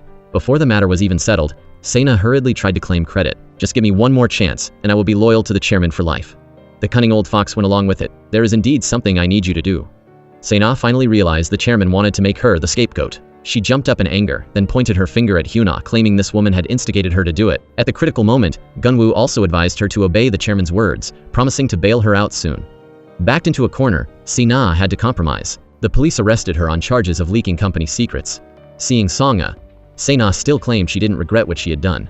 Her entire body had given up, except for her stubborn mouth. Prison was the place she feared most. The hapless woman sat in the detention center devouring food. Anyone seeing her would have to praise her for her strong mentality. Se-na didn't care. Holding the chairman's secret, would he dare not rescue her? Song-ah came to visit the detention center, telling her that if she had any conscience left, she should vomit up that bowl of soup. Se-na couldn't shake her impulsive nature, saying not to think she would be locked up there forever. My father-in-law promised he would definitely bail me out. Song-ah was furious hearing this. She absolutely would not allow this to happen. After weathering so many storms, she had finally accepted her husband. She just feared that exacting revenge on her father-in-law would hurt the person she loved. Kang Mo didn't hide anything. He was doing this so his father could turn back from his wrong path. The chairman deliberately defended Se-na, saying her crime would at most result in 2 years in prison. The mother-in-law found this unacceptable. Adding the crime of marriage fraud, she should be imprisoned for at least 5 years. Song-ah stopped hiding it, revealing that Se-na had 2 more undisclosed crimes. She was the one who caused her mother's brain hemorrhage and fainting. The mother-in-law's eyes bulged in shock. How could such a horrible thing exist in the world? The naive mother-in-law felt a chill down her spine, realizing she had lived with such a creature for so long. Little did she know, the hands of the person she shared a bed with were also stained with blood. The chairman felt guilty and hurriedly called Gunwoo into the study, demanding he find the USB drive in Se-na's possession even if he had to dig 3 feet underground. Meanwhile, the aunt quickly saw the news of Se-na's arrest in the newspaper. No matter how heartless her words had been before, Se-na was still her sister's child. How could she not care? She rushed to the police station. Because the evidence was solid, Se-na was to be transferred from the detention center to prison. Se-na assumed she had victory in the bag, believing the old man would use any means to bail her out. Later, Gunwoo followed orders to visit her in prison. Se-na took the opportunity to threaten that if she wasn't rescued quickly, she would release the video of the crime. These words quickly reached the chairman's ears. The chairman was furious and decided to teach her a lesson. He prepared to reveal to the media that the conglomerate's former daughter-in-law, Se-na, was a mental patient and commissioned a reputable doctor to draft a fake medical record. Rumors spread everywhere. Even her fellow inmates began to suspect she wasn't normal. Se-na was about to go mad with rage. To silence her, they could fabricate such a lie. The next day, Gunwoo visited the prison again, instigating Se-na to hand over the evidence. As a relative of the child, I will find a way to protect both mother and son. Mentioning her son brought Se-na to tears. After thinking for a while, she told him the USB drive was hidden under a pine tree next to the bench in front of the company gate. The double-crossing spy rejoiced inwardly. Turning away, he gave the chairman false information, lying that the USB drive was hidden under a pine tree near Bukhansan Mountain. The wolf-hearted Gunwoo wanted the USB drive to blackmail the chairman. Afterward, he ran alone to the company gate and dug furiously. After digging for several hours, he finally realized he had been tricked. Hyuna, feigning amnesia to approach her ex-boyfriend, quickly reached the chairman's ears. He forbade her from associating with his son. Hyuna deliberately provoked her father's murderer. The chairman pushed her hand away, shouting for his secretary. Only after taking a pill did he calm down a little. The woman who had changed her identity knew well that the cunning old chairman wouldn't trust her easily. She had always had to suppress her longing, not daring to reconnect with her family. That evening, she suddenly stormed into the chairman's office, questioning why he was so cruel as to kill her father. It turned out this was just a nightmare. The chairman was anxious and restless, afraid that the investor had recovered her memory. He then told Gunwoo this secret. Kelly is Hyuna, and ordered him to monitor her carefully so no mistakes would happen. Kelly missed her mother so much that she couldn't help but make a phone call. Because Song-ah wouldn't let her interact with Kelly, the chairwoman had resigned from her housekeeping job. Feeling something was strange, she contacted Song-ah. Song-ah didn't trust Kelly much because she was too close to her father-in-law, fearing the two were conspiring together. After all, the previous DNA test results had proven she wasn't her missing sister from 2 years ago. Meanwhile, the mother-in-law, fearing her youngest son would repeat past mistakes, constantly pressured him to go on blind dates. Hyuna is dead. Kelly just looks like her. Stop obsessing over a dead person. Kang Min was frustrated inside, unable to explain his feelings clearly, but he was convinced he had to keep that woman, whoever she was. Hyuna tried to suppress her feelings for Kang Min. There could be no future for the two of them. She resorted to saying the harshest words, trying to push him away. Kang Min confessed his love, saying that in front of her, he didn't need his pride and didn't care about gains or losses. Kelly involuntarily lost control and hugged Kang Min from behind. From the past until now, he had always loved her consistently. The next day, she secretly went to the fried chicken shop wanting to see her mother from afar just once. Standing at the door, she sobbed and called out, "Mom!" Uncle Kim, who was setting up a tent outside, heard the noise and came out, immediately recognizing her as the conglomerate's investor. Seeing this, Hyuna hurriedly left. Kim felt something was suspicious, so he took the opportunity to barge into his ex-girlfriend's house, recounting what had just happened, wondering who Kelly was calling Mom. The chairwoman's heart tightened upon hearing this. Recalling the previous phone call, she immediately put down her chopsticks and ran out. Unexpectedly, the other party hadn't left yet, so she asked her why she had come. Her biological mother was standing right in front of her, but Hyuna, missing for 2 years, dared not acknowledge her. It wasn't until she discovered that the cunning murderer of her father was still wary of her that she decided to change her strategy. Afterward, she called her mother, wanting to meet her outside. The chairwoman arrived at the restaurant first, sitting there praying silently. Song-ah arrived later, curious why her mother was acting this way. Her mother voiced her inner thoughts, saying Director Kelly was definitely her sister. She trusted her intuition. Song-ah hoped so too, but how to explain the previous DNA test result? Before she could finish her sentence, Hyuna walked in, saying the chairman had played tricks last time. She presented the newly conducted DNA report. Finally, her identity was clarified, and tears flowed unceasingly. The mother stepped forward and hugged her tightly. The emotion of finding a lost child was indescribable. Mother and daughters held each other, sobbing, reluctant to let go. Song-ah felt like she was dreaming. For 2 years, she had never given up searching for her sister, never expecting she was right beside her. Later, Hyuna explained the reason for temporarily not acknowledging her family was to gain the enemy's trust, but the opponent was too cunning, and she feared that delaying would lead to trouble, harming her mother and sister. Just then, the old man called, wanting to use his name to build a resort, completely replacing the conglomerate built by the late chairman. From now on, the mother and her 2 daughters would join forces to avenge their father. Hyuna would continue in her role as an investor, hiding by the chairman's side. She also told her sister that Gunwoo was actually Gunwoo after plastic surgery. She had to use her overseas connections to uncover his true identity. The unfaithful man was playing a double agent between Song-ah and the chairman for his own benefit. Song-ah felt a chill down her spine hearing this. At this moment, Kang Mo was advising his younger brother to keep his distance from the investor. That woman is not Hyuna. Kang Min didn't listen. He trusted his feelings. Elsewhere, the chairwoman was about to leave. She hugged her 2 daughters tightly, thanking them for surviving and returning. Leaving the fried chicken shop, the older sister took her younger sister's hand, seeming to return to the past when their bond was inseparable. Later, afraid her father-in-law would find out, Song-ah specifically called her husband outside. Learning the truth, Kang Mo was extremely shocked but simultaneously relieved. The next day at work, they ran into each other at the door. The 2 sisters exchanged a glance, then continued pretending not to know each other. Only Kang Min was still deceived. At noon, Song-ah met Gunwoo, post-surgery, at the park, asking if he knew what leverage Se-na held over the chairman. Gunwoo revealed a little, saying there was a video, but he didn't know the content. That day, the in-law mother, visiting as a guest, walked out of the study. Facing suspicion, the chairwoman feigned foolishness and improvised quickly. The naive mother-in-law believed it was real. Then, she started complaining about her youngest son's taste in people, saying that Kelly looked deeply scheming at first glance, not a good person. Little did she know, Kelly was her missing youngest daughter. Back at the boarding house, the chairwoman sent the secretly photographed documents to her 2 daughters, wanting to follow the clues to find the enemy's secret treasury. The cunning old chairman quickly discovered someone had entered his study. He shouted in anger. While he was raging, the young couple walked in. As soon as he saw Song-ah, the old man flared up, questioning if her mother had recovered her memory. Song-ah lied that she hadn't spoken to her mother all day. The chairman turned his head and tried all sorts of excuses, even offering to help introduce a doctor for her in-laws. In another development, after reuniting with her mother and sister, Hyuna avoided Kang Min's affection even more. But no matter how much she refused, the lovesick young man persisted and didn't give up. In the following days, the 2 sisters coordinated inside and outside, beginning their plan to avenge their father's murder. Hyuna hid by the chairman's side, and hearing he wanted to increase investment capital, she happily clapped in approval. The secretary then walked in with a package. Opening it, he was scared nearly out of his wits. An unknown newspaper accused him of being a murderer who had killed the conglomerate's late chairman. Song-ah knew full well but pretended to ask. Then she called Gunwoo in. Let's see which newspaper has the guts of a tiger to threaten me like this. Hyuna went to the prison, wanting to trick the other party into revealing where the USB drive evidence was hidden, offering her enough money to spend for a lifetime. Se-na was skeptical, fearing it was another trap set by the chairman. Song-ah only knew the USB drive was hidden under a pine tree, but in such a big city, who knew which pine tree? The chairwoman recalled that Se-na had had this habit since childhood, hiding precious things under trees. Se-na wasn't resigned to being locked up. Only by escaping could she have a chance to threaten the old man. To turn the tables, she risked everything, sprinting and smashing her head into the wall. Blood flowed down, and she cried out in pain. The female guard had to take her to the hospital for treatment. Heaven seemed to help her. A sudden break caused a bunch of keys to fall to the floor. Se-na, sharp-eyed and quick-footed, stepped on them. This crazy woman was like a cockroach that couldn't be killed. Battling wits and courage, she pushed down the guard when no one was looking, and successfully escaped. She hid in a corner until dark, then successfully unlocked the handcuffs. News of the prison break quickly reached the tycoon's family. The mother-in-law was tense, telling her husband to arrange bodyguards, worried she might come for revenge. The laundry worker discovered a piece of paper in a trouser pocket. The mother-in-law casually opened it. The headline accused her husband of being a murderer. She immediately recognized these as Gunwoo's pants. The more she thought about it, the more scared she became, so she stormed to the company to question her husband about what was going on. The chairman was so terrified that he collapsed into his chair. The mother-in-law couldn't accept that the person she had shared a bed with for 30 years could do something so horrible. How is that any different from an animal? Speaking with agitation, she nearly fainted.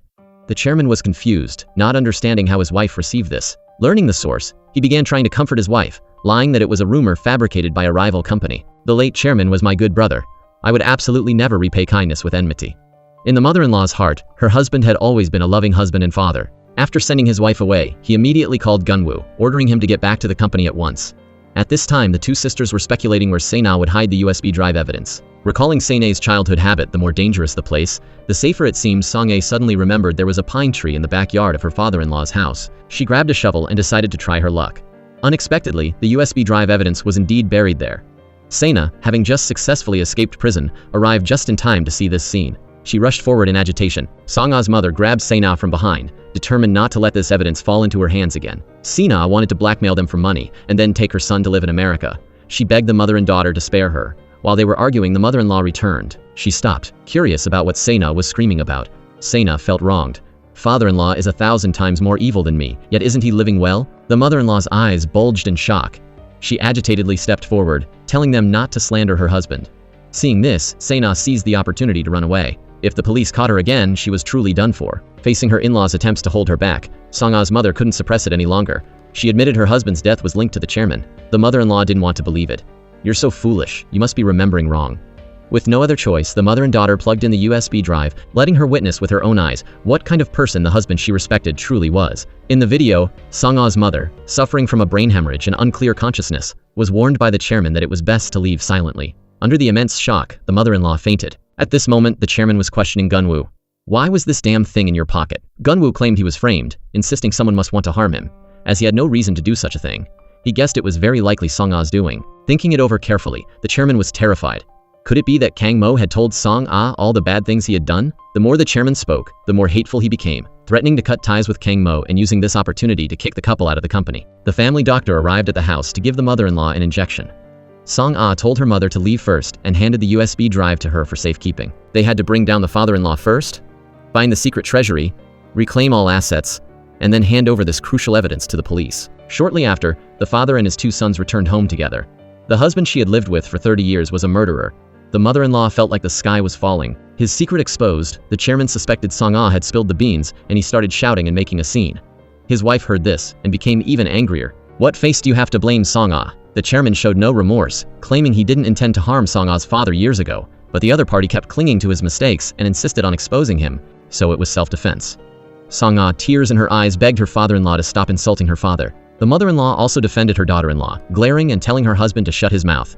The mother-in-law packed her bags and left without hesitation. With nowhere to vent his anger, the chairman blamed Song-ah for breaking up his family. Being unreasonable again, he got scolded by Kang Mo. "Things have reached this point. Why do you still show no remorse? Criminals must pay for their actions." Slamming the door shut, he immediately collapsed to the floor, his face pale, his hands trembling uncontrollably. Having done shady deeds, how could he not be afraid? The mother-in-law took her luggage to seek refuge at her in-law's house.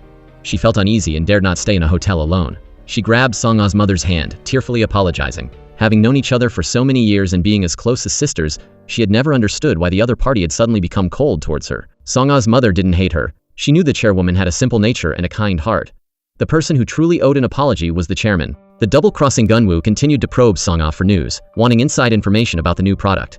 After learning his true identity, Song-ah deliberately fed him false information. At the new product launch, the old man played dirty tricks, hoping Song-ah would fail miserably.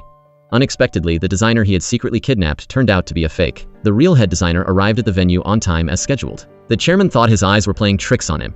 He jumped up in agitation, panicking and flailing about, and it took a while for him to snap out of his delusion. The new product was a resounding success. That evening, Kang Mo took his wife to her mother's house, only then realizing his own mother had been staying there all along. His mother immediately pulled out a divorce agreement, forcing her son to take it back for the old man to stamp. In the chairman's dictionary, there is only the word widower. He even blamed his children for failing to persuade their mother to return. The mother-in-law had to take matters into her own hands, demanding not only a signature and stamp, but also alimony for all the past years. The chairman was resolute, refusing to divorce even if he died. Seeing Song-ah annoyed him, and he wanted to kick her out. If not for her, his wife wouldn't have left home. Se-na was mistaken for a beggar by a child, who casually tossed her 501. What to do now? Having lost the evidence, she had no way to blackmail the chairman anymore. While depressed, she suddenly remembered the investor also wanted that evidence. Perhaps she could use the USB drive to scam some money. Little did she know, the woman she pushed into the sea hadn't lost her memory at all, and had already reunited with her mother. Kang Min pushed the door open and entered. Seeing the family photo, he couldn't help but start suspecting her identity. Facing his questions, she finally confessed that she was indeed Hyuna. No words could describe Kang Min's happiness. From beginning to end, his love for her had never wavered. He also stated clearly that his father had done unforgivable things and that he would support her in reclaiming the company. Se-na, penniless, wanted to borrow a phone to make a call. Her filthy appearance repulsed people who waved her away, but the thick-skinned woman snatched the phone. Hyuna hadn't expected Se-na, currently on the run, to deliver herself to her doorstep. Because she had an important meeting, she arranged to meet the next morning. The next day, after contacting the police, Hyuna prepared to meet Se-na alone. Kang Min stood right behind her, curious why she hadn't answered his call. Upon meeting, Hyuna presented a prepared envelope. Se-na was overjoyed, hurriedly opening it to look. Inside, there was absolutely no check, only a paper listing her crimes: embezzlement, attempted murder, and kidnapping. Facing the perpetrator, the usually calm Hyuna lost all reason. She had underestimated Se-na's will to survive. Se-na resisted desperately, struggling with all her might. Luckily, Kang Min appeared in time, witnessing with his own eyes Se-na pushing Hyuna into the lake. Hearing the noise, Se-na fled in panic. Kang Min, disregarding everything, jumped into the lake to save her. Fortunately, the water there wasn't deep. He held the woman he loved in his arms, terrified she would leave him once again. Se-na hid in a corner, bitterness in her heart. Se-na's psyche collapsed as she watched her ex-husband embracing his ex-girlfriend. It wasn't until she heard the rapid footsteps that she realized the police were nearby. Rather than confess and repent, she chose to hide like a fugitive. Se-na escaped once again. Hyuna blamed herself, regretting her impulsive decision to meet Se-na alone. She even instructed her sister not to tell their mother about this to keep her from worrying. Elsewhere, after his wife left, the chairman couldn't even find a pair of socks. He swallowed his pride and called her, demanding she return immediately. Living together for 30 years. Am I worth less than a stranger to you? Looking back at their years together, the mother-in-law gave him a piece of advice. She said the incriminating evidence was in Song-ah's mother's hands, intending only to scare her husband into turning over a new leaf. The chairman angrily hung up. He had absolutely no intention of giving in. As soon as he left the bedroom, he warned Song-ah not to think a mere video could bring him down. Afterward, Song-ah called Uncle Kim, recounting the day's events. Se-na had caused trouble again, but they lacked crucial evidence, and could only hope the other party had kept a copy. Uncle Kim didn't reply immediately.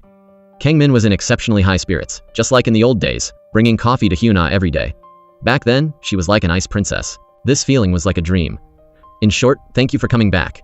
The love in his eyes almost spilled off the screen. The chairman was troubled. He had raised 2 love-struck sons, and his wife demanded a divorce and refused to come home. With his heart uneasy, even his hands wouldn't obey his commands. After careful consideration, Uncle Kim handed the USB drive to Song-ah. He had come to his senses now. Living with a guilty conscience every day, no amount of money could bring happiness. Song-ah was overjoyed. Later, she walked into the police station, intending to press charges against Se-na for attempted murder. Reporters nearby swarmed around to ask questions. That day, with nowhere to go, Se-na went to her aunt's house, desperate to see her son just once. Seeing someone returning, she hurriedly hid behind the door. Her cousin received a call from a friend saying Se-na was in the news again, with an added charge of attempted murder. Hearing this, the aunt wanted to cry but had no tears left. What was she to do? How could she explain this to her deceased sister? Se-na collapsed to the ground, sobbing uncontrollably. Regret came too late now. But she was terrified of going to prison. The chairman ordered Gunwoo to retrieve the USB drive by any means necessary. Even if he could bribe the judge and escape legal punishment, he feared that if the video leaked, the shareholders would turn against him en masse, and he would never recover. He heard that Song-ah's mother always carried the USB drive with her. Just as he finished speaking, the young couple walked in. Kang Mo vaguely sensed something was wrong. He immediately called his mother-in-law, instructing her not to wander off, promising to arrange bodyguards for her tomorrow. The chairwoman told her daughter to rest assured, as she had moved the USB drive to a more secret location. Se-na wanted to see her son one last time, but her cousin chased her away. You have no right to be a mother, devoid of conscience, unworthy of being human. Se-na shed tears of regret. While she was wailing miserably, the chairwoman approached. Things have reached this point, and you still want to run? She grabbed the other woman, intending to personally drag her to the police station. Se-na struggled with all her might. Rather than go to prison, I'd better throw myself in front of a car and end it. Gunwoo arrived just in time to look for the USB drive and saw the two struggling at the intersection from afar. In an impulsive moment, he wanted to run over the chairwoman. Unexpectedly, Se-na suddenly ran in front. The chairwoman only suffered minor scrapes. She had clearly seen the driver's face. Hyuna appeared shortly after, hurriedly helping her mother up. Seeing Se-na, the mother and daughter were stricken with panic. The perpetrator drove to the suburbs, unaware that a button had fallen off, and hurriedly abandoned the car to flee. The aunt immediately rushed to the hospital, her heart burning with anxiety that her niece might not wake up. The police said that because the culprit used fake license plates, it was very difficult to trace the car owner, leaving hope only in finding witnesses. The chairwoman immediately stepped forward, stating she had clearly seen the driver's face. It was Gunwoo from the conglomerate. After hours of emergency treatment, Se-na remained in a coma. The two sisters stood before her hospital bed with mixed emotions. Gunwoo had found an alibi, hoping the chairman wouldn't worry, saying he would find another way to steal the USB drive. Kang Mo couldn't hold it back anymore. He called him by his real name directly. After all, Se-na is the mother of your son. Now she's lying in the hospital, hovering between life and death. Unexpectedly, their entire conversation was overheard by the chairman. The chairman believed his eldest son wouldn't lie. He finally realized Gunwoo had returned with a new face to exact revenge on him. The chairman felt a deep sense of sorrow, surrounded by wolves. The fallen button became the key evidence. Following the clues, the police prepared to arrest him for attempted murder. Gunwoo refused to cooperate and go to the station for investigation. Afterward, he stormed into the chairman's office. Facing questions, the cunning old chairman kicked him while he was down, claiming the other party had always used a fake identity to deceive him. Moreover, there was no evidence proving he had ordered him to do it. The greedy man was finally taken away by the police. In the hospital room, the aunt told the child to hold his mother's hand, trying to wake Se-na up. Song-ah arrived at the hospital. She had something to say to the landlady. Learning that the department head was actually Gunwoo after plastic surgery, and also the father of the child, the aunt was utterly astonished. How could something so absurd happen? To be harmed like this by the child's own father. The man detained in the holding cell pulled out an old photo, not understanding why he had followed the same doomed path. Sadly, it was too late for regret now. Sitting dazed all night, after an unknown amount of time, Se-na finally woke up, but her brain was severely damaged, and it was feared she would have difficulty living a normal life in the future. The chairman missed his wife. He drank himself into a stupor, constantly cursing that raising children was useless. With no other choice, his son had to go beg his mother to come home first. The mother-in-law refused. Unless that old man admitted his guilt and repented, he shouldn't dream of seeing her again. However, she was a bit worried about his stomach, so she instructed them to cook some nutritious porridge. The chairman's two sons got up early to cook porridge. The father and sons rarely sat together for a meal.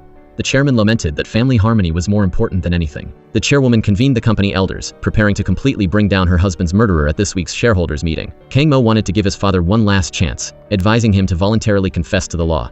The chairman scolded Kang Mo as an ungrateful wretch. Although not his biological son, he had always treated him like his own flesh and blood. The chairman was in pain. He held the photo of his family of 4, wishing only that his wife were by his side. The mother-in-law seemed to have a premonition. She tossed and turned, unable to sleep. The shareholders' meeting took place as scheduled. The chairwoman had found 2 key witnesses exposing the chairman's embezzlement of public funds and his indirect role in her husband's death. With evidence laid out before him, the old man still tried to make excuses, claiming he had always strived to develop the company and that the investor could testify for him. Hyuna, having changed her name, stepped forward and said, "Do you really think I lost my memory?" The chairman nearly collapsed. His secret treasury had all been tricked away by Hyuna for investment. The shareholders surrounded him, demanding accountability. Seeing this, Kang Mo hurriedly rushed forward to help his father down to the underground parking lot. The chairman told his eldest son to go quickly, then secretly instructed his youngest son to go home and take the money out of the safe. 30 billion won would be enough for him to rebuild his career. Kang Min, tears in his eyes, could only pretend to obey. Watching his father stumble away, his heart ached uncontrollably. The chairman ran to the fried chicken shop, wanting to take his wife and flee the country together. Unexpectedly, his wife and children placed righteousness above family, joining forces to report him to the police.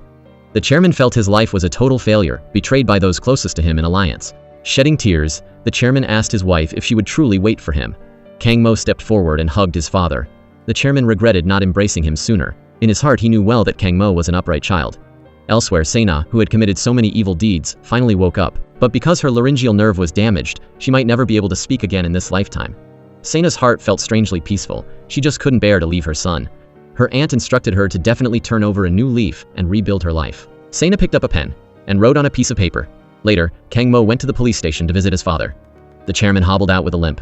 It turned out that for all these years, to secure his position as chairman, he had always pretended his leg wasn't in pain in front of outsiders. Kang Mo advised his father to reform himself well to earn a reduced sentence, promising that he would be his guardian and take care of him for the rest of his life. The chairman felt a stinging sensation in his nose. Although his career had failed, he felt incredibly proud in his heart for having raised such a good son.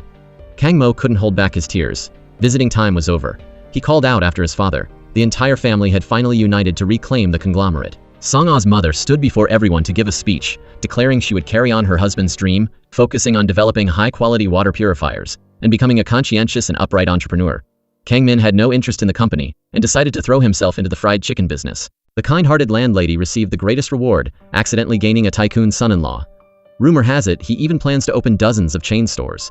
In a flash, 8 years passed. Under the chairwoman's leadership, the conglomerate grew more and more prosperous.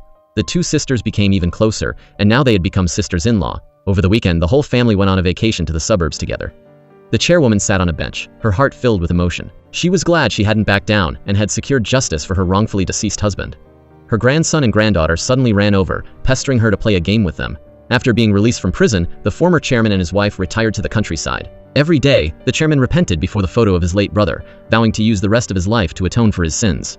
He finally realized that no amount of wealth can buy peace of mind. The mother-in-law felt incredibly serene. She held her husband's hand tightly, repeating that same sentiment. Whether you gain something or not, nothing compares to a heart at peace. Because knowing contentment brings one closer to happiness. The movie ends here. Thank you for watching. Don't forget to hit like and subscribe to the channel to watch even more great movies. Goodbye, and see you again.